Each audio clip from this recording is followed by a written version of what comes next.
has come. Ladies and gentlemen, what time am I talking about? What on earth am I talking about? The 1 year anniversary of Wire to Wire.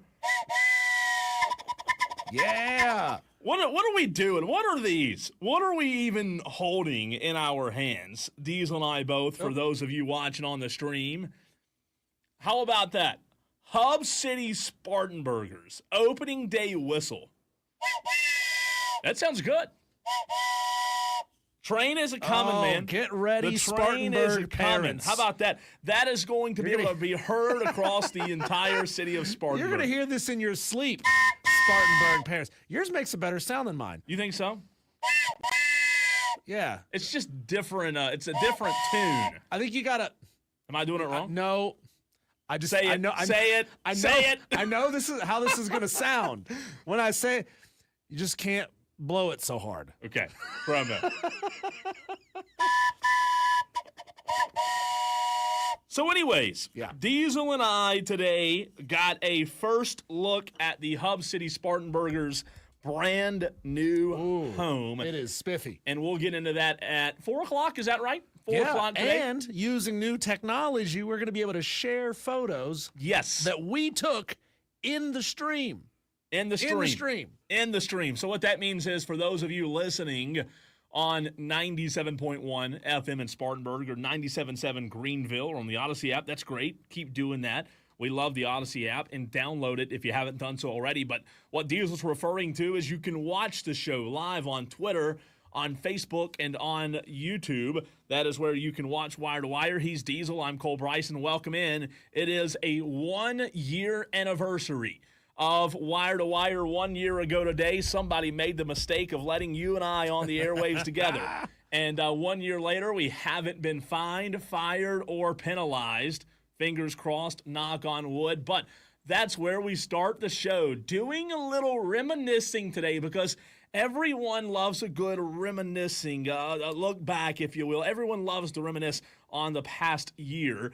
And Diesel, I will say this, as we reminisce, as we look back 1 year ago today when we started this show for the very first time, I will say this, it's been fantastic. However, the Tolos, you guys, you gals as well, are what makes this show so fun each and every day from 3 to 7 p.m. So welcome in 1 year ago. How about that? Happy anniversary, Diesel, to you and I. Kane was the first one on Twitter this morning that gave us a happy anniversary shout out. So shout out to Kane, even though Diesel, he has the Armada Elitist in his Twitter bio, which is, that's okay. That's okay. If he wants to be he's one of those, I don't even know what this actually means in reality, but he's one of those cousins that's been removed. Is he a rebel? I guess. He a rebel a little bit.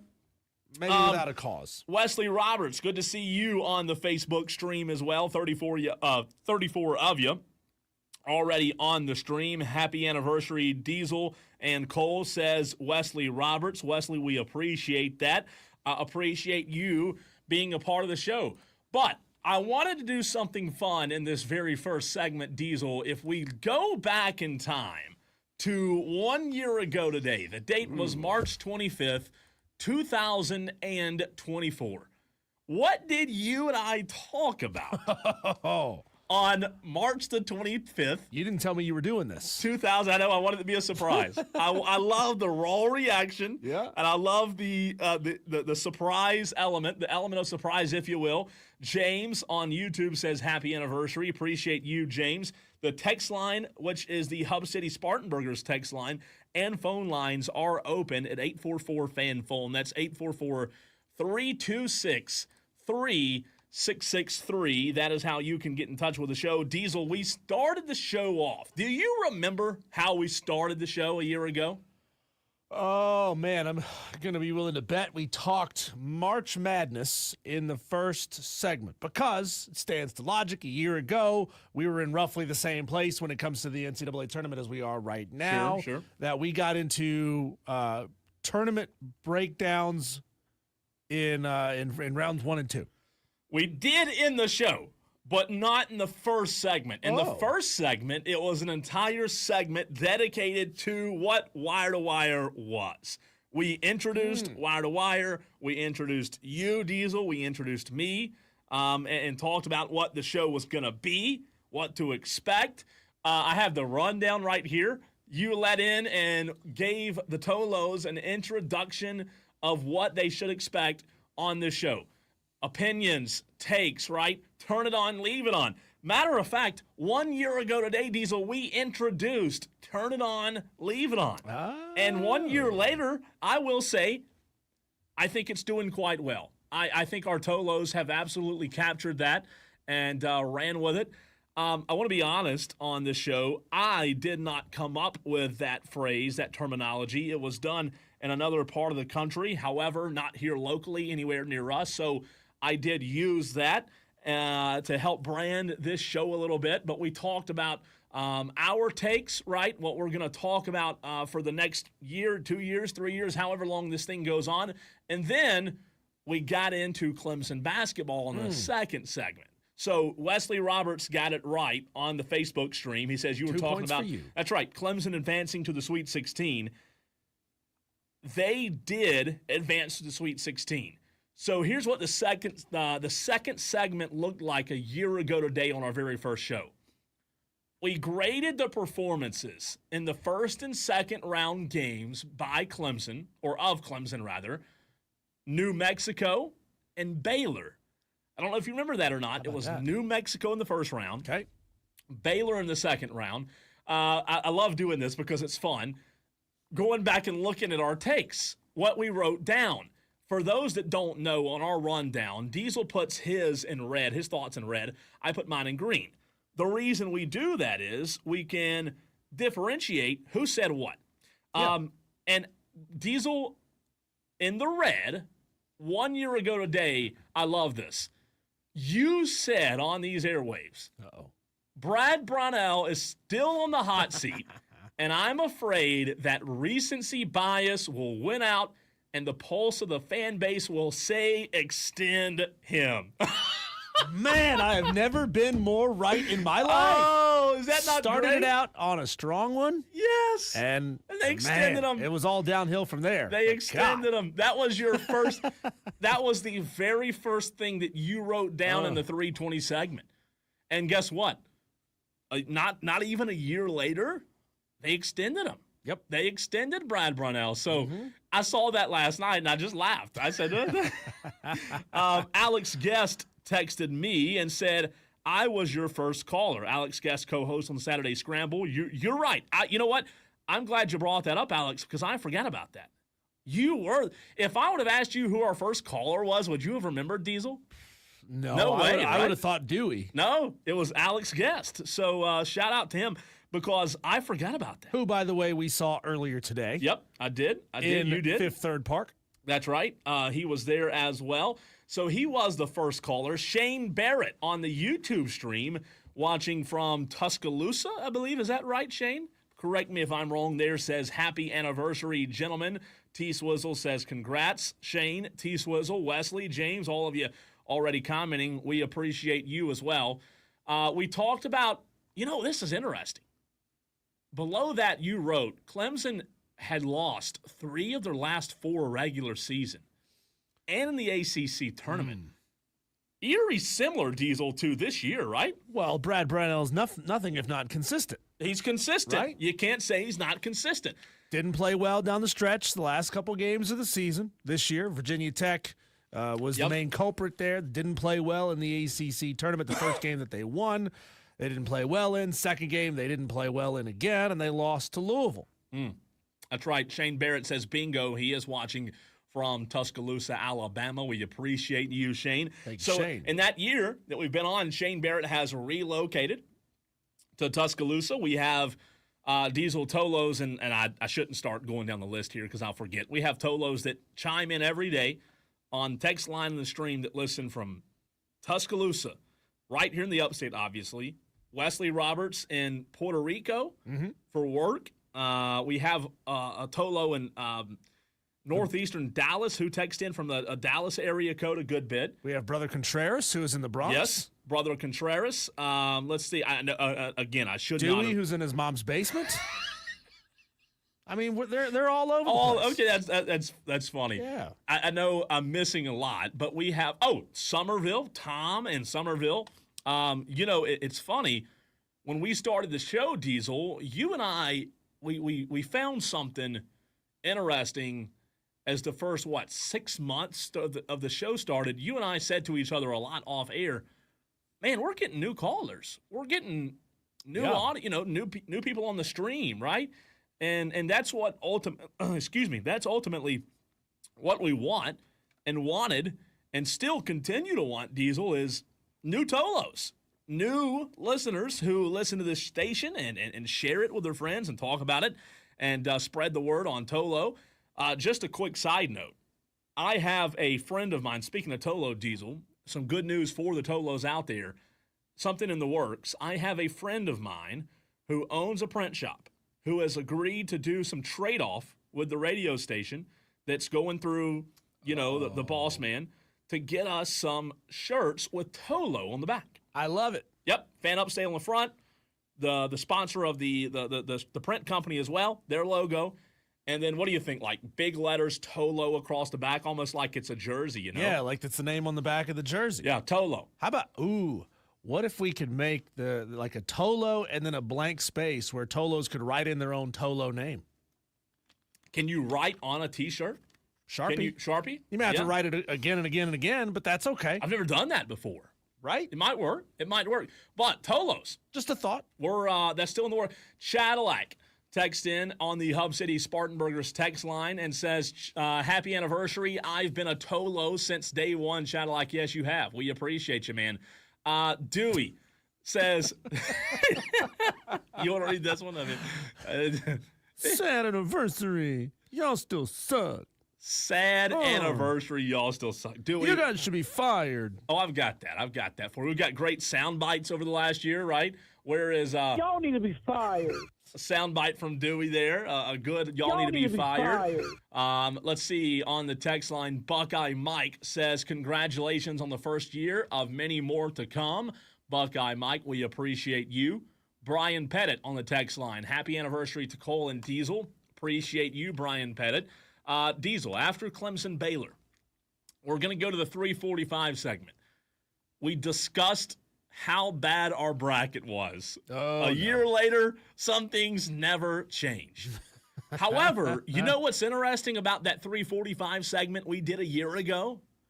You haven't read the SEC collapsed. So it's interesting to see because you wrote down Kentucky lost to Oakland, South Carolina lost to Oregon, Mississippi State lost to Michigan State, Auburn lost to Yale, and Florida lost to Colorado. 1 year later, the difference in the rise in the SEC. Yeah, that is shocking now to go back and think because you might have this false narrative in your head that the SEC has been slowly building over the past couple of years. And regular seasons being what they are, that's great. But what matters is once you get into tournament time. Yeah. And last year, the SEC, not only were they losing to like high-level, high-major teams, Kentucky lost to Oakland. Auburn lost to Yale. And that was Calipari, right? Florida lost to Colorado, who is not I mean, I get it, they were in a power conference, but they're not considered a power program in basketball.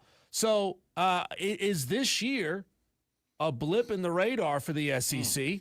I mean, it would stand to reason with the money and the finances and all the NILs that they are set up very well to continue having this level of success. But they had that money and NIL and attention last year, too, and it didn't do anything for them. And that's why I asked Rocco Miller about that yesterday, Diesel, who we had on the show. Because to your point, they've always had the resources. But I asked him yesterday, like, what's been the tipping point to get them over the hump, And I like what he said. He said it's not really about, okay, the resources matter, NIL matters, the portal matters. But he reminded us about the coaches. And I think you brought this up a couple of weeks ago, Diesel, about the investment the conference made in top-tier coaches, comparing Brad Brunell's salary to, I can't remember who you were comparing it to, somebody in the SEC, right? I think I compared him, yesterday I compared him to, it was Bruce Pearl? Bruce Pearl, like $2 or $3 million more, right? Almost double. I think Brad Brownell is at 3.5 this year, and whoever I compared him to Yeah, I think it was Bruce. was making 7. Yeah. No, I think it was. Something like that. It's the discrepancy is huge. So I love doing that, man. I love looking back a year ago and seeing like what we were talking about. And a great thing about Diesel, what we do with these rundowns is we save them on a shared drive so they don't go anywhere unless the internet crashes, right? Unless they just poof. We can go back and look at our previous shows. 4 o'clock, 1 year ago today on our first show, we talked about Shohei Ohtani. Well, here's one more thing I'll say about the SEC basketball before we go on. Only 8 teams got in from the SEC last year. What was the number this year? 14? Something like that. 14 got in. They went from 8 to 14. Almost doubled it. Which is huge, and only 3 of them made it out of the first round. Sure. We've still got 7 in the tournament now in the Sweet 16. So one of the best things that happened to us last year when we started the show was we started the show in March Madness, so we had plenty to talk about. And then we also coordinated, Diesel and I met with the people of Shohei Ohtani, and we coordinated this, that the Shohei Ohtani, the interpreter scandal would go down as soon as we started the show. Yeah, it's good timing. Good timing. We planned that, We appreciate right? them holding off on releasing that. It was like story a for us. whole month. They did it just for us. And we talked about that in the 4 o'clock segment. And I remember 1 year ago today, that was that was like the biggest sports story there was. Remember how it almost overshadowed March Madness in a way? Yeah. Like it was dirty. It was scandal. It was interesting. It was intriguing.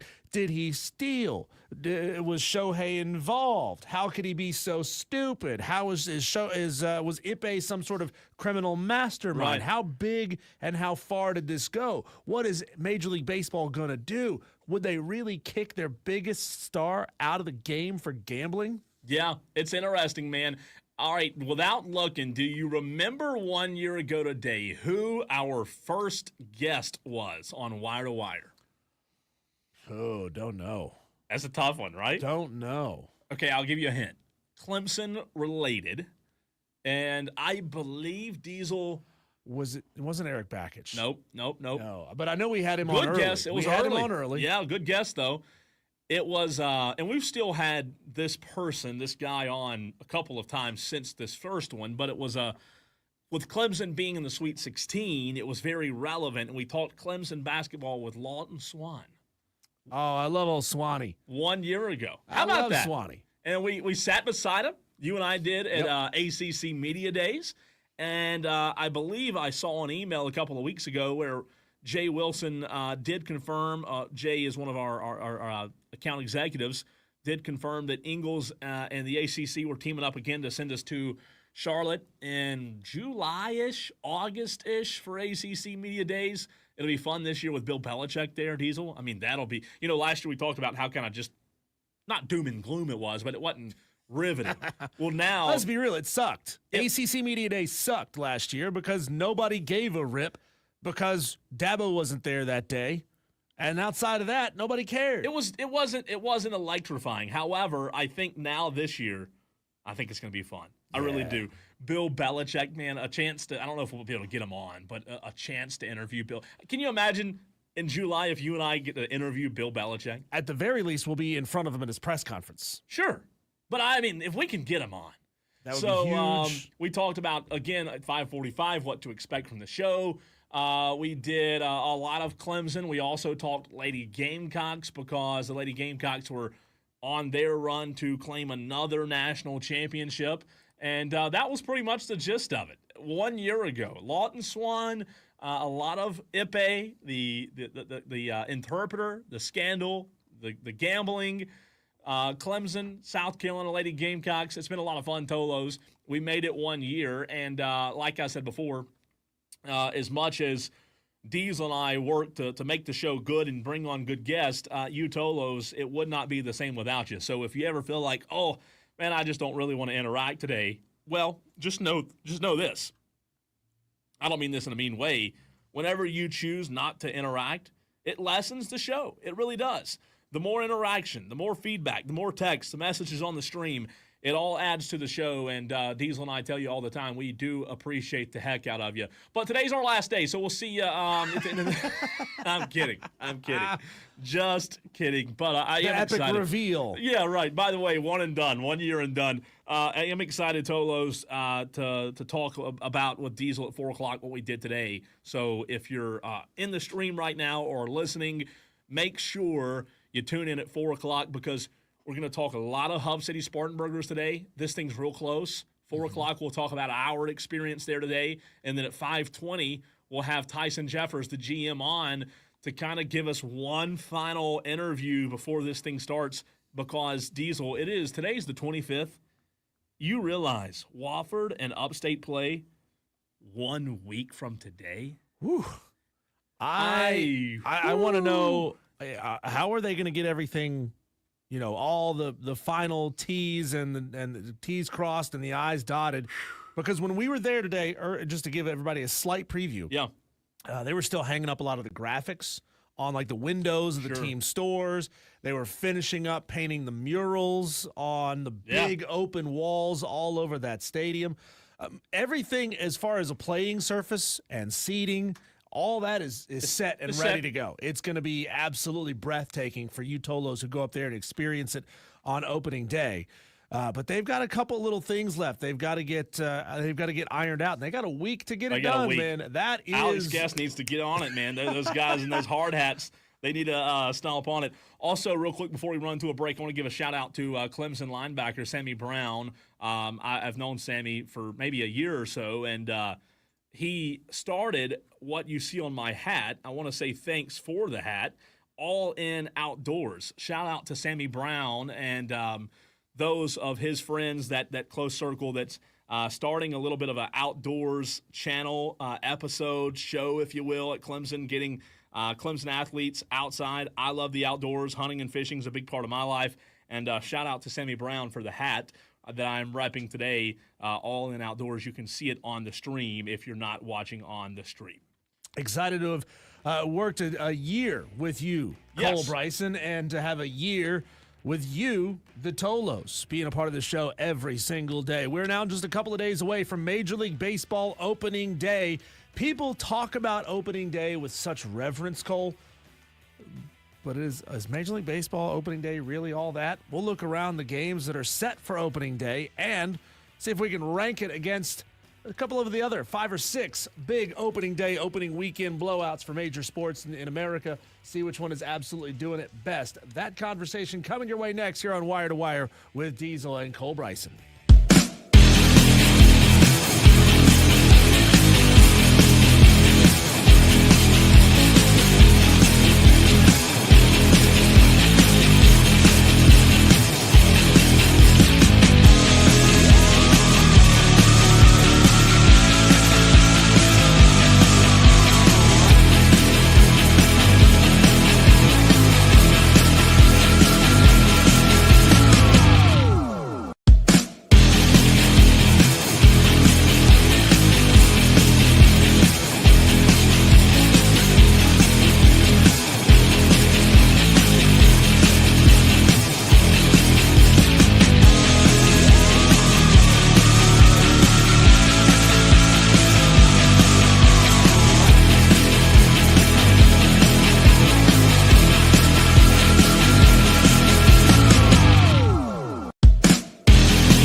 Wesley Roberts on the stream says, is the first Spartanburgers game the Saturday of the Masters? No, it's not, Wesley Roberts. The Masters is April 10th through the 13th. The first Hub City Spartanburgers home game is Tuesday the 15th. So the Masters will be over for 48 hours. So nothing to worry about there. Even Wesley if it Roberts. was, I mean, baseball fans don't like golf. I mean, there's no carryover. Are you kidding me? They wouldn't care about them. This is exciting. So they are on the road. The Hub City Spartanburgers are on the road from the Friday the 4th through Sunday the 13th. Friday the 4th through Sunday the 13th. They'll be on the road at Wilmington. That gives, Tyson Jeffers and all the crew over there a little time to get things 100%. Well, 100% they get ready to two test runs because they have Wofford Upstate a week from today, and then Wednesday they have exhibition against Hickory. So they tweak some things. Well, that exhibition game, I believe, is on the road. No, it's at home. It's at home. Yep. Okay, I asked one of their staffers Tyson earlier. told me today, and he said they were getting on a bus and going to Hickory. So I could be. Well, you know what? I thought it was. I thought he told me the exhibition was at home, but we'll either way, we'll clarify that with him. But homestand starts on April 15th. They will be at home all the way through April 27th. That first homestand will be against Bowling Green, and then that second homestand, which starts on Tuesday, April 22nd, is against the dreaded Greenville Drive. So how about that? We don't even have to wait for this rivalry to get started. Yeah. It is the third series of the inaugural season for the Hub City Spartanburgers, which I think was a really smart move to put that game early. Okay. Texter gets in and says there's two exhibition games, home and away, against Hickory. Interesting. We'll clarify that when we come back. But Cole, we are just 2 days away from Major League Baseball opening day. People make a big fanfare of it, talk about how great opening day is for Major League Baseball. I'm here to poo-poo on that, Cole. I don't think Major League Baseball opening day is all that. Like, it's exciting that there is baseball, and I'm not taking that part of it away. For baseball fans, it is 4th of July. It is the best thing ever, right? For baseball to be back. But I think Major League Baseball seriously drops the pop fly when it comes to handling or scheduling or putting together major events for opening day. Am I right or am I wrong? I think it depends what group you fall into. I think it does. So whatever grouping you fall into, Diesel, is where I think your opinions are on opening day. If you are I think there are three groupings. I think you've got three cups, three bowls, three lanes, right? The first one is the diehard baseball fan. Loves, lives, breathes baseball, right? That you talked about. Opening day is like the 4th of July. It's like Christmas morning. It's the best thing ever. They live and breathe it. They stay up all night, and they watch every game, and they just MLB Network, they love it. I think the second grouping is where I am. Not a diehard baseball fan, but a Braves fan. Okay. Excited about opening day, but more concerned about what your team's doing, not really caring what happens. You watch, you kind of keep your eye on it. And then I think the third grouping is those who are just against baseball in general, in terms of not like, hey, I hate baseball. Barely casuals. The very, very, very casual. Yeah. I'll go to a game if my cousin invites us and my wife makes me go, but I don't watch baseball. Don't really care for the Braves. I think those are the three groupings. I find myself in the middle. Yeah. I wouldn't consider myself a diehard baseball fan. Here's the problem with that, Cole. Diehards, you're going to get them no matter what, right? When it comes to viewership, you're going to get the diehards no matter what. They're going to mainline as many games as they can on opening day. They don't even care if it's not their team, right? They will sit and watch any game because it's opening day. Outside of that, how are you going to get the fans of their own team and really nobody else to tune in and watch more baseball after that? How are you going to get who is it? Is it might be Josh Pate, might be our football guest, Kelly Ford, who has a T-shirt called Filthy Casuals. Maybe it's the Filthy Casuals who need a spectacle to tune into to get them excited.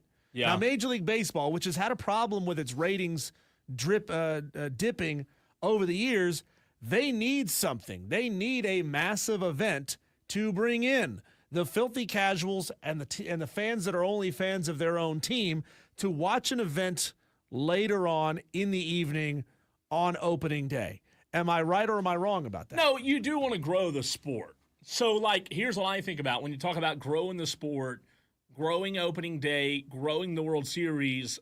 I'll start with the World Series. I think it's tough because of when it's played.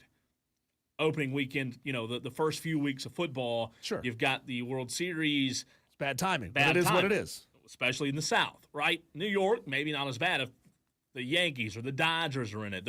They're still all in on baseball. Clearly not paying attention to Syracuse football. Right. They don't care about Clemson and Florida State, right? So it's interesting when you talk about the MLB needing more fans to be attracted to the sport, what bucket do they come from? They're not coming from the first bucket because those are already diehards. Yep. Are they coming from the second one where I consider myself a Braves fan or a fan of a team, but not like a diehard baseball junkie to where I wake up in the morning and watch MLB Network? Or are you trying to attract those who are just casuals? I think ultimately you want to attract both, but don't you think you have a better chance of attracting those who are already a fan of a team to be more evolved, more concerned with the sport as a whole? So, like, what they want to do, Diesel, is take me, a Braves fan, and instead of me just being in that second bucket and a Braves fan, me watch every single game, If they could just get you to watch a second game or fair, tune in fair, and yeah, watch part of a third game, that's really all they need, because maybe you catch on and you start to find an interest in the Brewers for some reason, or the Yankees, or the Mets, or the Rangers, or whoever it is, and you tune in to watch multiple games on that first day. I think Major League Baseball does a phenomenal job when it comes to some of their special promotions, like the Field of Dreams games. Mm-hmm. They need to schedule a Field of Dreams game or something equivalent to it, whatever you want that to be, on opening day. They need that somewhere to be the capstone, the prime time viewing. Like the Daytona 500 cannot miss, must watch Field of Dreams equivalent game as your prime time 7 p.m. first pitch on opening day. Yeah, I think opening day is important. I think it's tough because you have so many teams. I think it's tough to do what I would like to do and do some marquee matchups. But you have so many teams, and the scheduling is built out so far in advance. I'm with you, though, on the opening day. How could they take opening day, opening weekend over the top? From where it is, and really put it over the top, whether that be the Field of Dreams, whether that be like the Braves are doing and playing at Bristol, Yep. right, in May, maybe? Yeah. May, I'm thinking May. See, baseball is such a rhythm-based sport that it behooves you to kind of sweep the first 2 weeks of the season under the rug and pretend like they're not really happening, because these guys need time to build it. I understand spring training, but they haven't quite hit full stride yet at this point, most of them. So I think it's tough if you want to put a marquee matchup on television in a special environment, really pull out all the stops to make this must-watch television, and then it ends in a 2-0 game. Do you think they should go to a one, like for opening weekend, let's say Thursday, Friday, Saturday, Sunday? Mm-hmm. A lot of teams are playing Thursday, some aren't. The Braves they're playing a 4-game series.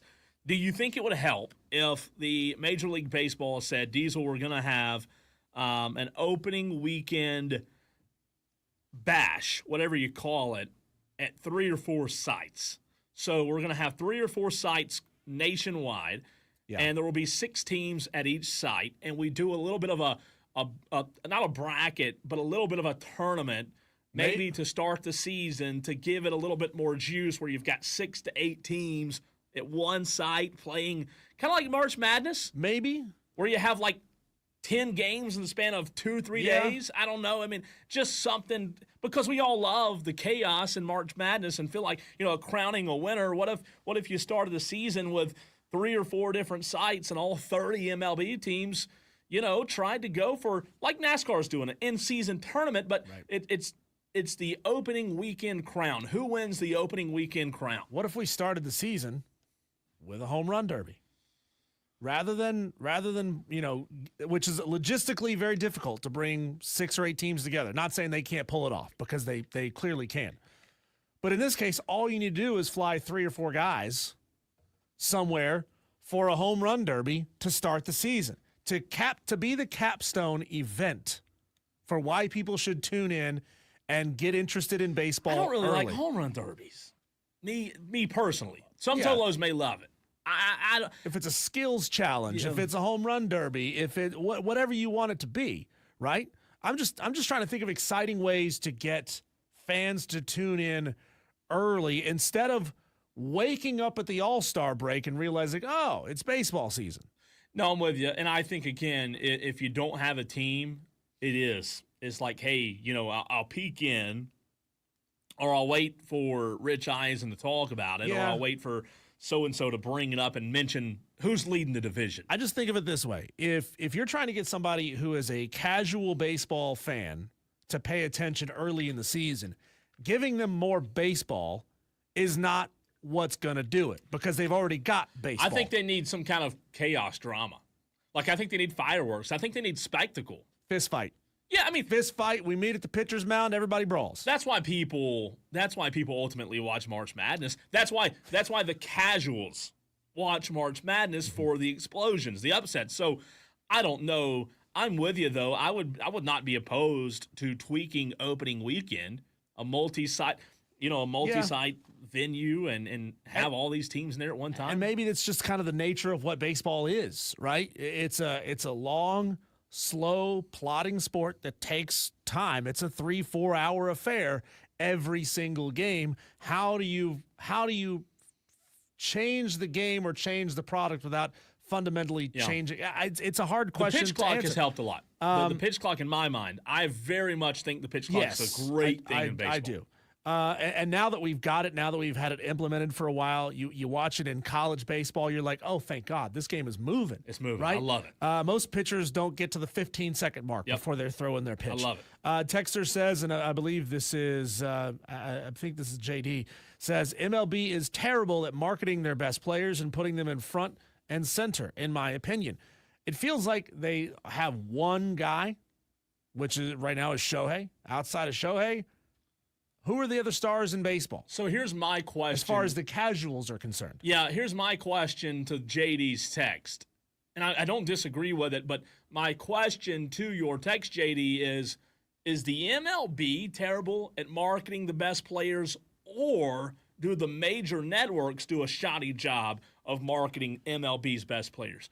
I don't know. Well, I think there might be a little bit in the middle there. It behooves them to create content around these players. Think how much content you could make getting to know these players. We know all about the inner workings of NFL players' minds because they all have podcasts, right? Yeah. So why – I mean, I'm sure a lot of Major League Baseball players do as well, but are you really tuning in for Major League Baseball player podcasts the way you are for – NFL player podcasts or NBA player podcasts? No, it helps when you can figure out how to bring their personality out. Yep.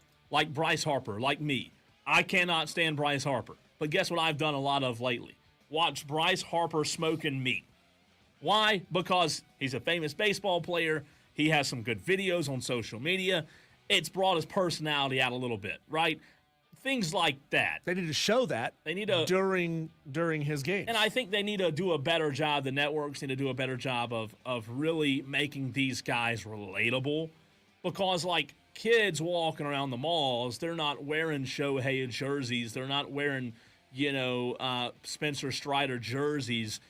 We've got to get in baseball again. The diehards are going to be there, but we've got to get the players, the top players in the game, relatable to the younger make baseball generation. Cool again. We've got baseball to figure isn't out. Cool anymore. Yeah, got to figure out how to get them relatable. Tolos, we appreciate you being along for the ride today. We're going to keep it with baseball in this very next segment. It'll be a short segment, but the experts have released, I say experts in air quotes, the experts have released their projected record for your Atlanta Braves. I'll tell you what that is and what concerns the experts have about the Atlanta Braves next.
Chatelac on the Hub City Spartanburgers text line says the MLB needs to stop the blackouts for one thing. Amen, Obviously, Cadillac. That's one thing that hurts. It does hurt. I was telling Cole in the break, I was watching ESPN last night. They were running a promo for the season pass for hockey, whatever it's called. And they were advertising, you get to watch over 2,000 out-of-market games. Here's the thing, ESPN. I don't give a rip about the out-of-market games. Sure. I want the in-market games. All I want to watch when it comes to NHL is the Carolina Hurricanes. Outside of that, I don't care I'm not going to watch the Seattle Kraken versus the Vegas Golden Knights. Yeah. I'm not going to watch the Kings versus the Ducks. I don't care about that. Give me the local teams. Make it easier for me to watch my local teams. Yeah, the blackouts are definitely a part of it Sucks. with baseball. I mean, especially when you talk about TBS and how easy it was back in the day. But let's hear from the experts and what they have to say regarding your 2025 Atlanta Braves. This comes from ESPN.com, a multi article where multiple writers contributed to the article here, but they have projected. Johnny Holstaff. That's right. Johnny Holstaff did write this article from ESPN. The experts have projected the Atlanta Braves to go 96-66 on the season, which is a 91.1 playoff odds, 14.4% chance to reach the World Series. The most talked about thing is obviously Ronald Acuna Jr. and Spencer Strider, their injuries. This article on ESPN also referenced what we've mentioned several times with nightmare of injuries last season, a year ago, the nightmare it was for the Atlanta Braves. And ESPN talked about it in this article. They said nightmare seasons usually don't conclude with 89 wins and a playoff appearance. However, Atlanta's 2024 season was an exception. And I thought that was a very valid point because at the end of the season, the Braves did what it took to get to the playoffs. As upset as I was with Brian Snitker at times last season, at the end of the day, they did make the playoffs. They didn't advance, but they did make the playoffs, and they did win 89 games. So they had the worst injury luck in baseball. Talking about your two franchise pillars especially, right? Strider underwent Tommy John surgery in April, 2 starts into his 3rd season, so you didn't even get to see Spencer Strider a season ago. He's still working his way back. And then a month later, Ronald Acuna suffered a season-ending ACL tear 3 years after tearing his right ACL. And as we've talked about, Diesel, both players are expected to be back at some point early this season. They say Strider could return by the end of April and Acuna the end of May, which will give him a big lift going into the All-Star break. But they proved they could reach the playoffs without their 2 stars. However, that's not likely with all of the talent this year, the parity, the division. Yes, I think they have a chance to win the division, but at the same time, they've got to have – I'm not saying they can't have any injuries. Injuries are a part of the game. However, they can't be as injury-plagued as they have been. They've got to have their stars available this year if they want to make a run. Yeah, JD brings up a good point there about pitching being a weak point again, and they're going to need to acquire another starting arm. And they might. If nothing else, to give Chris Sale some days off. I mean, we were marveling all last season that he managed to stay healthy for the better part of that season and that he was not out because he was so injury-prone leading up to last season. And all of a sudden, when the Braves absolutely had to have him be healthy all season long, luckily he was. He was. And hats off to Spencer Schwellenbach last year. I mean, you didn't expect a guy out of Nebraska who has a very fast fastball and a pretty good mix-up Diesel. You didn't expect Schwellenbach to be what he was last year. He was really good. Now, are the Atlanta Braves, in my mind, on the same tier as L.A.? No, they're not. Acuna nobody's on that tier. Well, I think they're on a tier by themselves. However, the Braves have shown they can compete with the Dodgers. I just think when you look at Acuna, he's got to get going. Even when he was available in 2023, he wasn't his best at times. Maybe the 2023 year was the MVP year. I believe it was when it was him and Betts. He's been great, but I think you've got to get consistency out of your stars. Spencer Strider, obviously very important to this team. And I think when they get their stars back, before the trade deadline, you brought up pitching and needing someone else. Braves fans didn't see it last year, but I think this year, if the Braves show in the first 4 to 5 months of the season that they're competitive, that they have a chance, I think you will see Alex Anthopoulos make a move to bring in either an arm or somebody, a position player, to help this team out because they really didn't do a ton of it in the offseason. They've got a little bit of a wiggling in the cap. I think that if they can remain above water and get to the All-Star break without plummeting, I think you could see a move by the GM, and I hope that's the case because last year was really, really tough. Well, we also were so frustrated all last season based on their lack of production. And yeah, getting Acuna back is going to help. But, man, they got to get something figured out. Why they have so many good bats on this team, and they weren't getting a lot of offensive production out of it. When we come back, Cole, we spent earlier today a couple of hours out at Fifth Third Park in downtown Spartanburg, the brand-new home of the brand-new Hub City Spartanburgers. We will recount our experience there and show you some photos, so now would be a good time to jump into the stream. That's coming your way next.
Got to tell you, Tolos, we have talked about for years that a certain stadium in downtown Greenville is a treasure for the upstate, that it is a special place, that if you are in the upstate, you've got to bring people by to see that stadium in downtown Greenville. And after spending the afternoon at the brand new Fifth Third Park in downtown Spartanburg, I think it's been unseated. That one in Greenville has been unseated. This is a beautiful, brand new, state-of-the-art facility that you and I had the chance to tour around for about 2 hours earlier today, Cole, and it is tip-top. It is immaculate what they have put together in downtown Spartanburg. Is that the word you would use? No, it really is. That is the word. I will say this.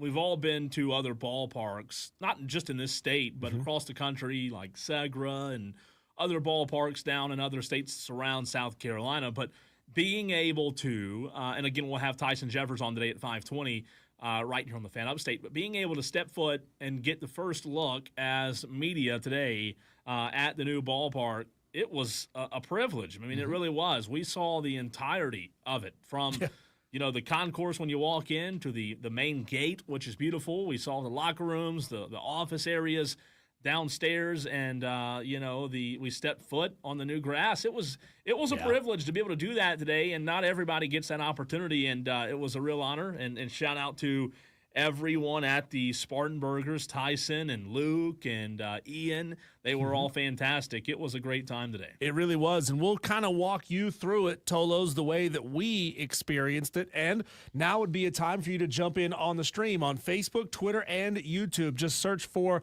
The Fan Upstate. We'll be sharing some photos from inside the belly of the beast, down low, inside the in the locker room areas, and some pictures of the food items. That's what people really care about, right? Like a locker room is a locker room, and that's great.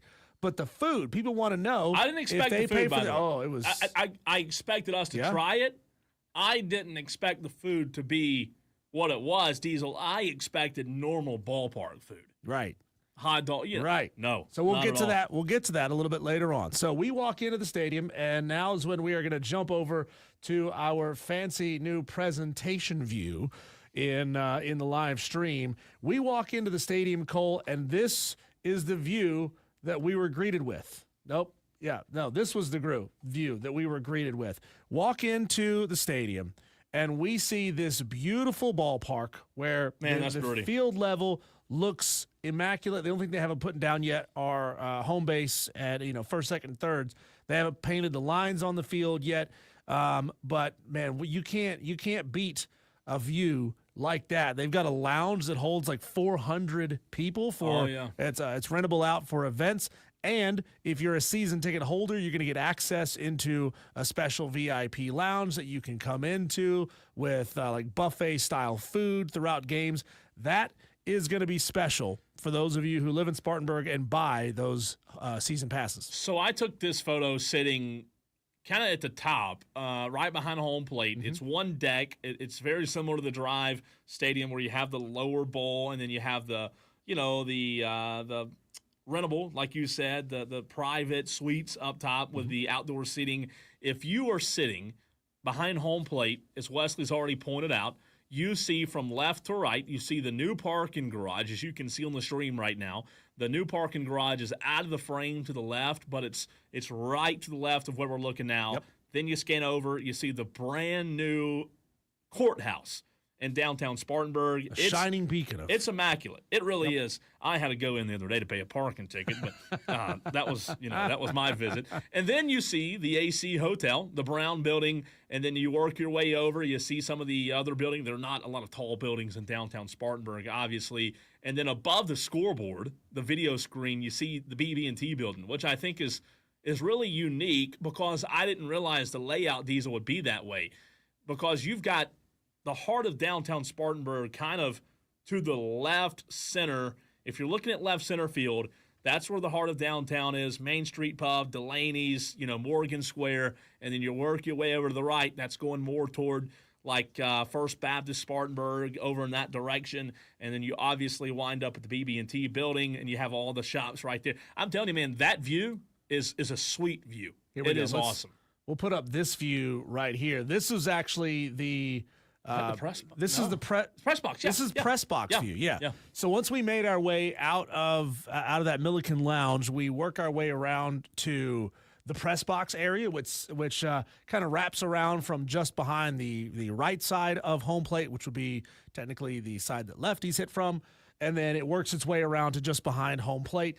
They have spared basically no expense when it comes to building out their media room, Cole. They have done a fantastic job. You can tell that they have really put a lot of resources into this team, and the individuals from the Spartanburgers who are taking us around these tours, you know, they were saying, like, look, a lot of us came from other organizations. We came from other teams, even inside the Rangers organization. And he goes, it is rare to have this level of resources put into a young baseball team. So at that level. So that is really special to have this at the single A level in downtown Spartanburg. So it is. That's a cool view, man. The press box. So here's the reality of it. We were talking about this. I was talking about this with a buddy of mine after the tour today. The press box is smaller. Mm-hmm. You know, if you've ever been in other minor league press boxes, they are smaller. There's not a lot there. However, if you think about it, the media that are attending these games, they're not usually sitting writing a game story like they are to Clemson, like they are to South Carolina. Yes, it's a smaller press box, but the only time that'll be an issue is just like at Floor Field when Clemson and South Carolina, when they have an event that's not Hub City, right? Because there will be media there, especially that first weekend. There will be a big media presence for their first home opener. But the press box is nice, man. They've done a fantastic job. Yep. It's going to be really nice. And you know what? Ian Unsworth, their director of media relations and also the voice of the Hub City Spartanburgers, he was there today. He kind of led us on the tour. He did a really good job.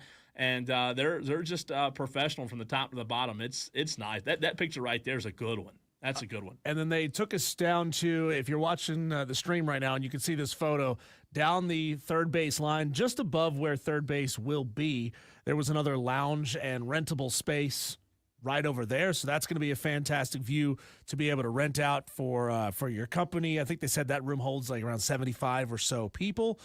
They got a little lounge or like a patio right outside of that sort of adds on, and you can get a little extra space on that, Cole. Then we made our way down into the locker room area, the batting cage area. They got one full cage set up. You and I took some swings. We were hacking all over the place. And I'm telling you, man, I don't remember who it was from the news, television news, but some of our counterparts over there in TV news, they got swings, and we got to watch out. Yeah. If we ever had a company-on-company softball game, we would be in trouble because they got some hitters over there. It was fun, man. I hit all mine. I wasn't the best. You know, I'm not going to brag about my swing or anything. But how long has it been since you swung a baseball bat? Like in earnest, not just like, hey, I picked up a bat and I took 2 or 3 cuts and I put it back down. It's been a while. So then, shirt softball maybe. There you go. We made our way down into the locker room area, now featured on the stream. This is the player setup for the locker rooms. They got all the jerseys laid out for these guys. They said they're coming in town on the 31st. So they're going to break camp from Arizona. They will fly here to the upstate and be in the locker room coming up in just 6 days' time. So they're set and ready to go by the time that they get here. Now, what's fun about this, and I asked one of their merchandising directors, and he said the jerseys that you can buy inside the stadium are the exact same jerseys that you can buy that the players are going to wear. That's so cool, you will be isn't it? buying identical jerseys to what they wear. They can customize them for you, which is great. They will press or screen print or whatever they do, your name on the back of it, if that's what you want them to do. But, they got the 3 or 4 jersey combos. They got all their workout gear in there as well. And I'm telling you, man, that locker room, I think I counted somewhere around 34 individual lockers. And these players, they're going to be hanging out in style in their locker room. Before you leave the locker room, I just added one. How about this one right here? Of the top, am I doing this right? Look at that. Hey, look at those us. 2 guys. How about Look that? at us. Put me in, coach. I'm ready to play. Look at that, man. We're right Cheesing. sitting in the chairs at the play. I mean, it's nice for that level of baseball, man. It's really nice. After that, Cole, we made our way down to the field level where we had a chance to chat with the head groundskeeper. He was talking about just how much work went in to putting this playing surface together. And I will present this photo here in just a moment. There it is. He was telling us, Cole, that 6,000 tons of sand were put down. Not 6,000 pounds. Tons. 6,000 tons. That's a lot, right? Of sand. A 10-inch base layer for the playing surface. That's what helps it, drain and keeps it as dry as possible. They were telling us something really interesting about the type of grass that they chose to put down on their playing surface, and they were affected in a funny way by the World Cup, by the Soccer World Cup, because the type of grass that is the preferred playing surface for the World Cup is also what they wanted for their baseball stadium. Problem is, they're trying to buy that same grass seed at the same time the World Cup is trying to buy a ton of that grass seed to set up all of their stadiums all over the U.S. He said this grass was grown in, is it Eastville or Estill? In lower part of the state. I don't know how to pronounce it. It's a little small town, I think right before you get to Myrtle Beach. Estill, Eastill, it's Estill.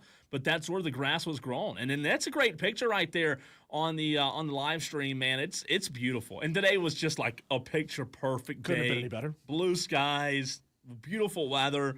I mean, that's a nice part. And in that photo, we were talking about it earlier, you can see the brand new parking garage that was put up just over the left field foul pole that they said was going to be able to host like 600 some odd cars. So they're going to have parking right there. It's not going to be parking enough for every fan, but there will be parking available right there just over the left field wall. It was also talking, Cole, about some of the dimensions of the field and how it's going to be a little bit wonky. Everybody's got their ground rules, and the way they're going to do this, and again, I apologize, you really can't see that in this photo. You can't zoom in super close, but we did post these photos on our social medias. You can grab those photos, zoom in, and see what we're talking about. They're going to get a little creative with the home run line, the wall, the top of the wall where they paint the yellow line over there in left field.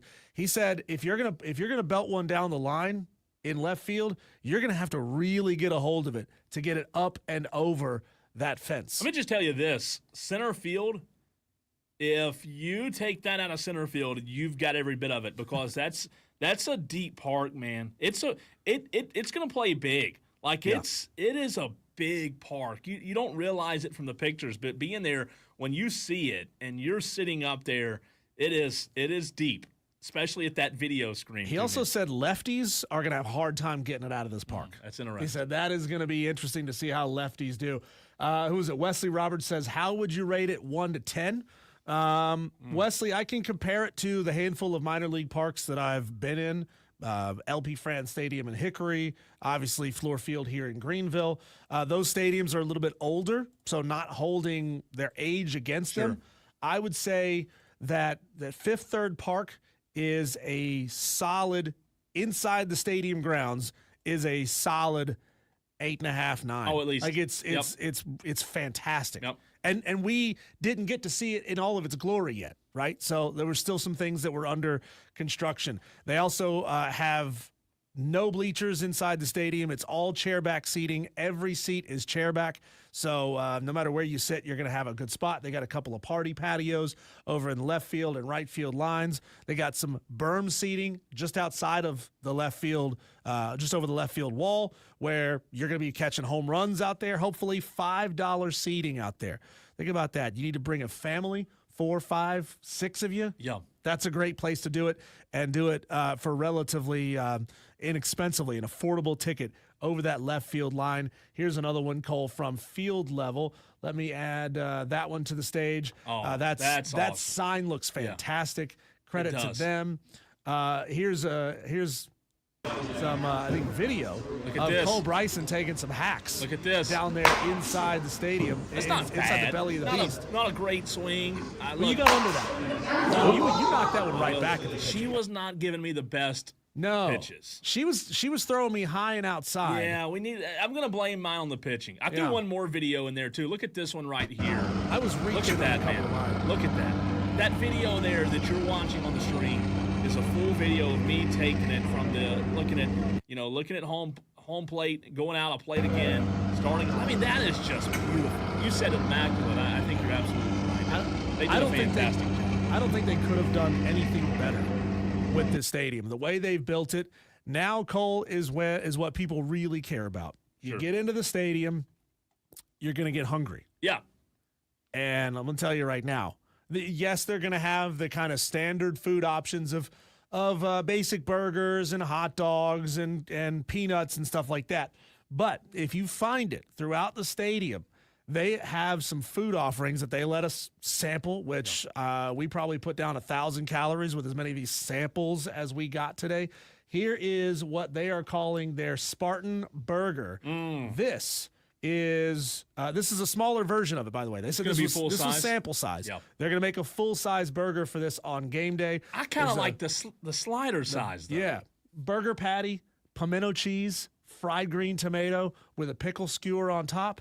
Come on, And man. they said, by the way, it is local pimento cheese. Yep. So they're buying it local, supporting local. And I'll tell you this, of everything, that was probably the best. Great. It was good. Also worth noting, earlier in the tour, one of the the head of the construction crew told us that absolutely everything they could source from the state of South Carolina came from the state of South Carolina. Cool. He said the only thing that did not come from South Carolina were the like molded chairbacks. Those came from Charlotte. Here is Diesel. How was it? Trying the Hub City Spartan Burger. How about that? Pretty good. It's good. Look at that. He gives it a thumbs up. Good. It's a good burger. Real good burger, man. And on top of that, Cole, they had fried pizza. Fried pizza. Now, you may not be able to see this on the photo quite so well, but this is they basically make like a stromboli. That's what it tastes like. And then they probably cook the whole thing, slice it down into thin slices, and then top it with some fresh grated Parmesan cheese. It's good. Bro, that pizza was delicious. They had two types of pizza they gave us today, the fried pizza there, and then they had the Hub City Spartan Burgers pizza. It was fantastic. There were two different. I didn't try the fried. I only had the Hub City Spartan I did try the pizza. fried pizza. I've never had fried pizza before. I didn't even know that was a thing. It was so good. They had, let's see, the slaw dog. Let me show you the slaw dog. I bypassed the slaw dog. I did bypass, because if we had had all of it, we would have had to go in for a bypass surgery. It would have been in rough shape. But the slaw dog looks fantastic. Looks good. I love slaw. Can't go wrong with that. And then for me, Cole, the star of the show, the absolute star of the show, and you may agree, you may not. No, I know where you're going with this. Was the Cracker Jack beignet. The Cracker Jack beignet. Do I have that in the? Oh, do I have that in you there? didn't put that one in there. I do have it. Give me 1 second. I will be able to add that best, image. Man. I swore I added that. So they have this beignet with like Cracker Jacks attached to it, and I'm telling you what, man, it was as good as. There you go. There, I see it now. There it is. We're adding the beignets. Ooh, those were good. They came out hot. Yeah, they were good. They came out sticky. There were Cracker Jacks stuck to the side of the beignet. You just couldn't beat the food offerings that they're going to have at Fifth Third Park. That is not a place to go if you're on a diet. No. Because, again, I did not expect the food to be next level, Diesel. I expected, okay, here we go. It's going to be ballpark food. They also had nachos, steak nachos. Oh, God, I forgot about the steak nachos. Oh, my gosh. It was so good. God. Shout out to Fifth Third Park, the Hub City Spartanburgers. We'll talk to Tyson Jeffers coming up here at 5:20 on the show. However, in the very next segment, we talk Clemson baseball. The number 6 team? Not 16. The number 6 Clemson Tigers. We're joined by Jason Priester of the Clemson Insider next.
The Clemson baseball Tigers are now up to number 6 in the latest D1 Top 25 poll after taking 2 of 3 last weekend from Wake Forest. To talk about it and to talk Clemson baseball and maybe a little football if we have time as well, we bring in Jason Priester of the Clemson Insider. Jason, we always appreciate your time.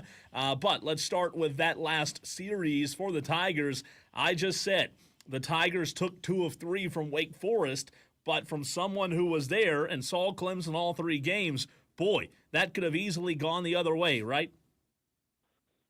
Absolutely, man. It was like a heavyweight fight all weekend with 2, big fighters trading not jabs, but knockout punches, all 3 days.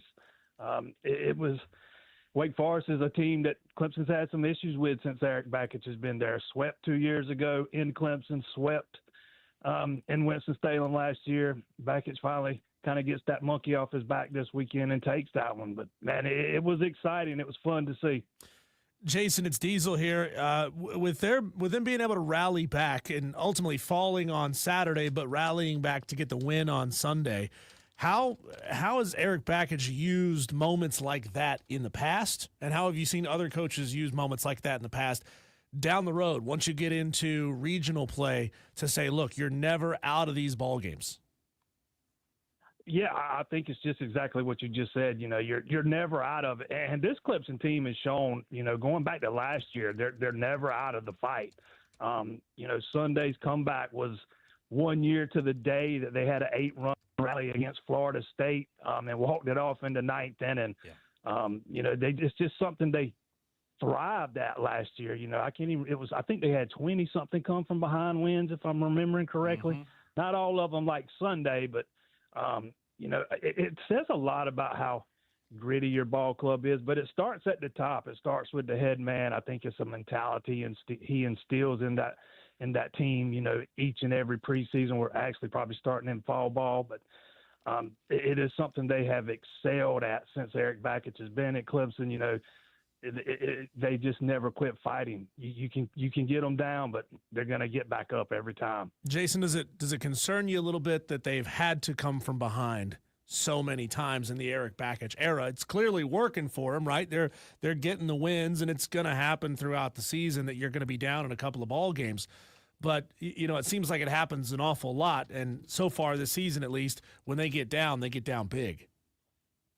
Yeah, it's not something, that you want to see happen on a regular basis, but this team continuously, especially last year, would get down and find a way to come back.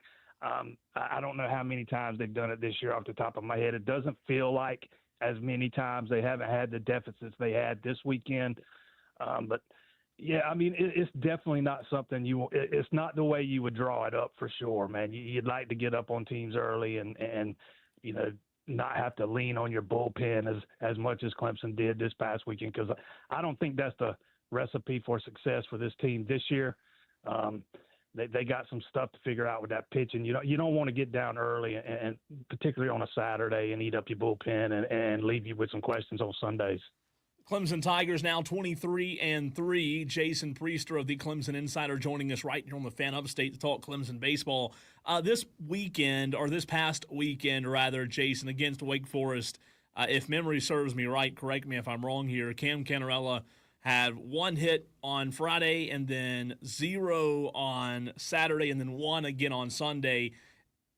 Obviously, during the midweek games, he's been able to get his, and then obviously, earlier in the season, he's had some good weekends as well. But is this a guy that you think Eric Bakich wants to demand a little more out of as the season really gets into the meat of it? Oh, absolutely. He's not quite at playing at or hitting at the level that Clemson fans are accustomed to seeing him hitting at the past 2 years. It's easy to lose sight of the fact that he has shoulder surgery in the offseason. I don't think he did a lot in fall ball, didn't really get amped up until just before the season started in the preseason. So it might take him a little bit longer to get into the groove. Thought he was kind of starting to come out of it last week, had a really good midweek series there against the Citadel where I think he raised his batting average like 40 points in a week span, but then he had a little bit of a struggle this weekend, as you just pointed out. But when they really needed him late in that game Sunday, he came up and delivered in the clutch a couple of times. He seems like anytime you need that big hit from a guy and he's at the plate and a pitcher will pitch to him, more often than not, he's going to deliver. If there's one guy I wouldn't worry about getting it going, it's Cam Canarella. Find him on Twitter, X at JP_Priester. We invite all of our Tolos to go find and give him a follow. Ethan Darden gave up 8 runs on 9 hits Saturday against Wake Forest. He gave up 4 runs on 3 hits and 3 walks last Saturday against Notre Dame. You got to go all the way back to the South Carolina series was the last time he truly looked masterful, but the Gamecocks' hitting woes are well documented to this point of the season.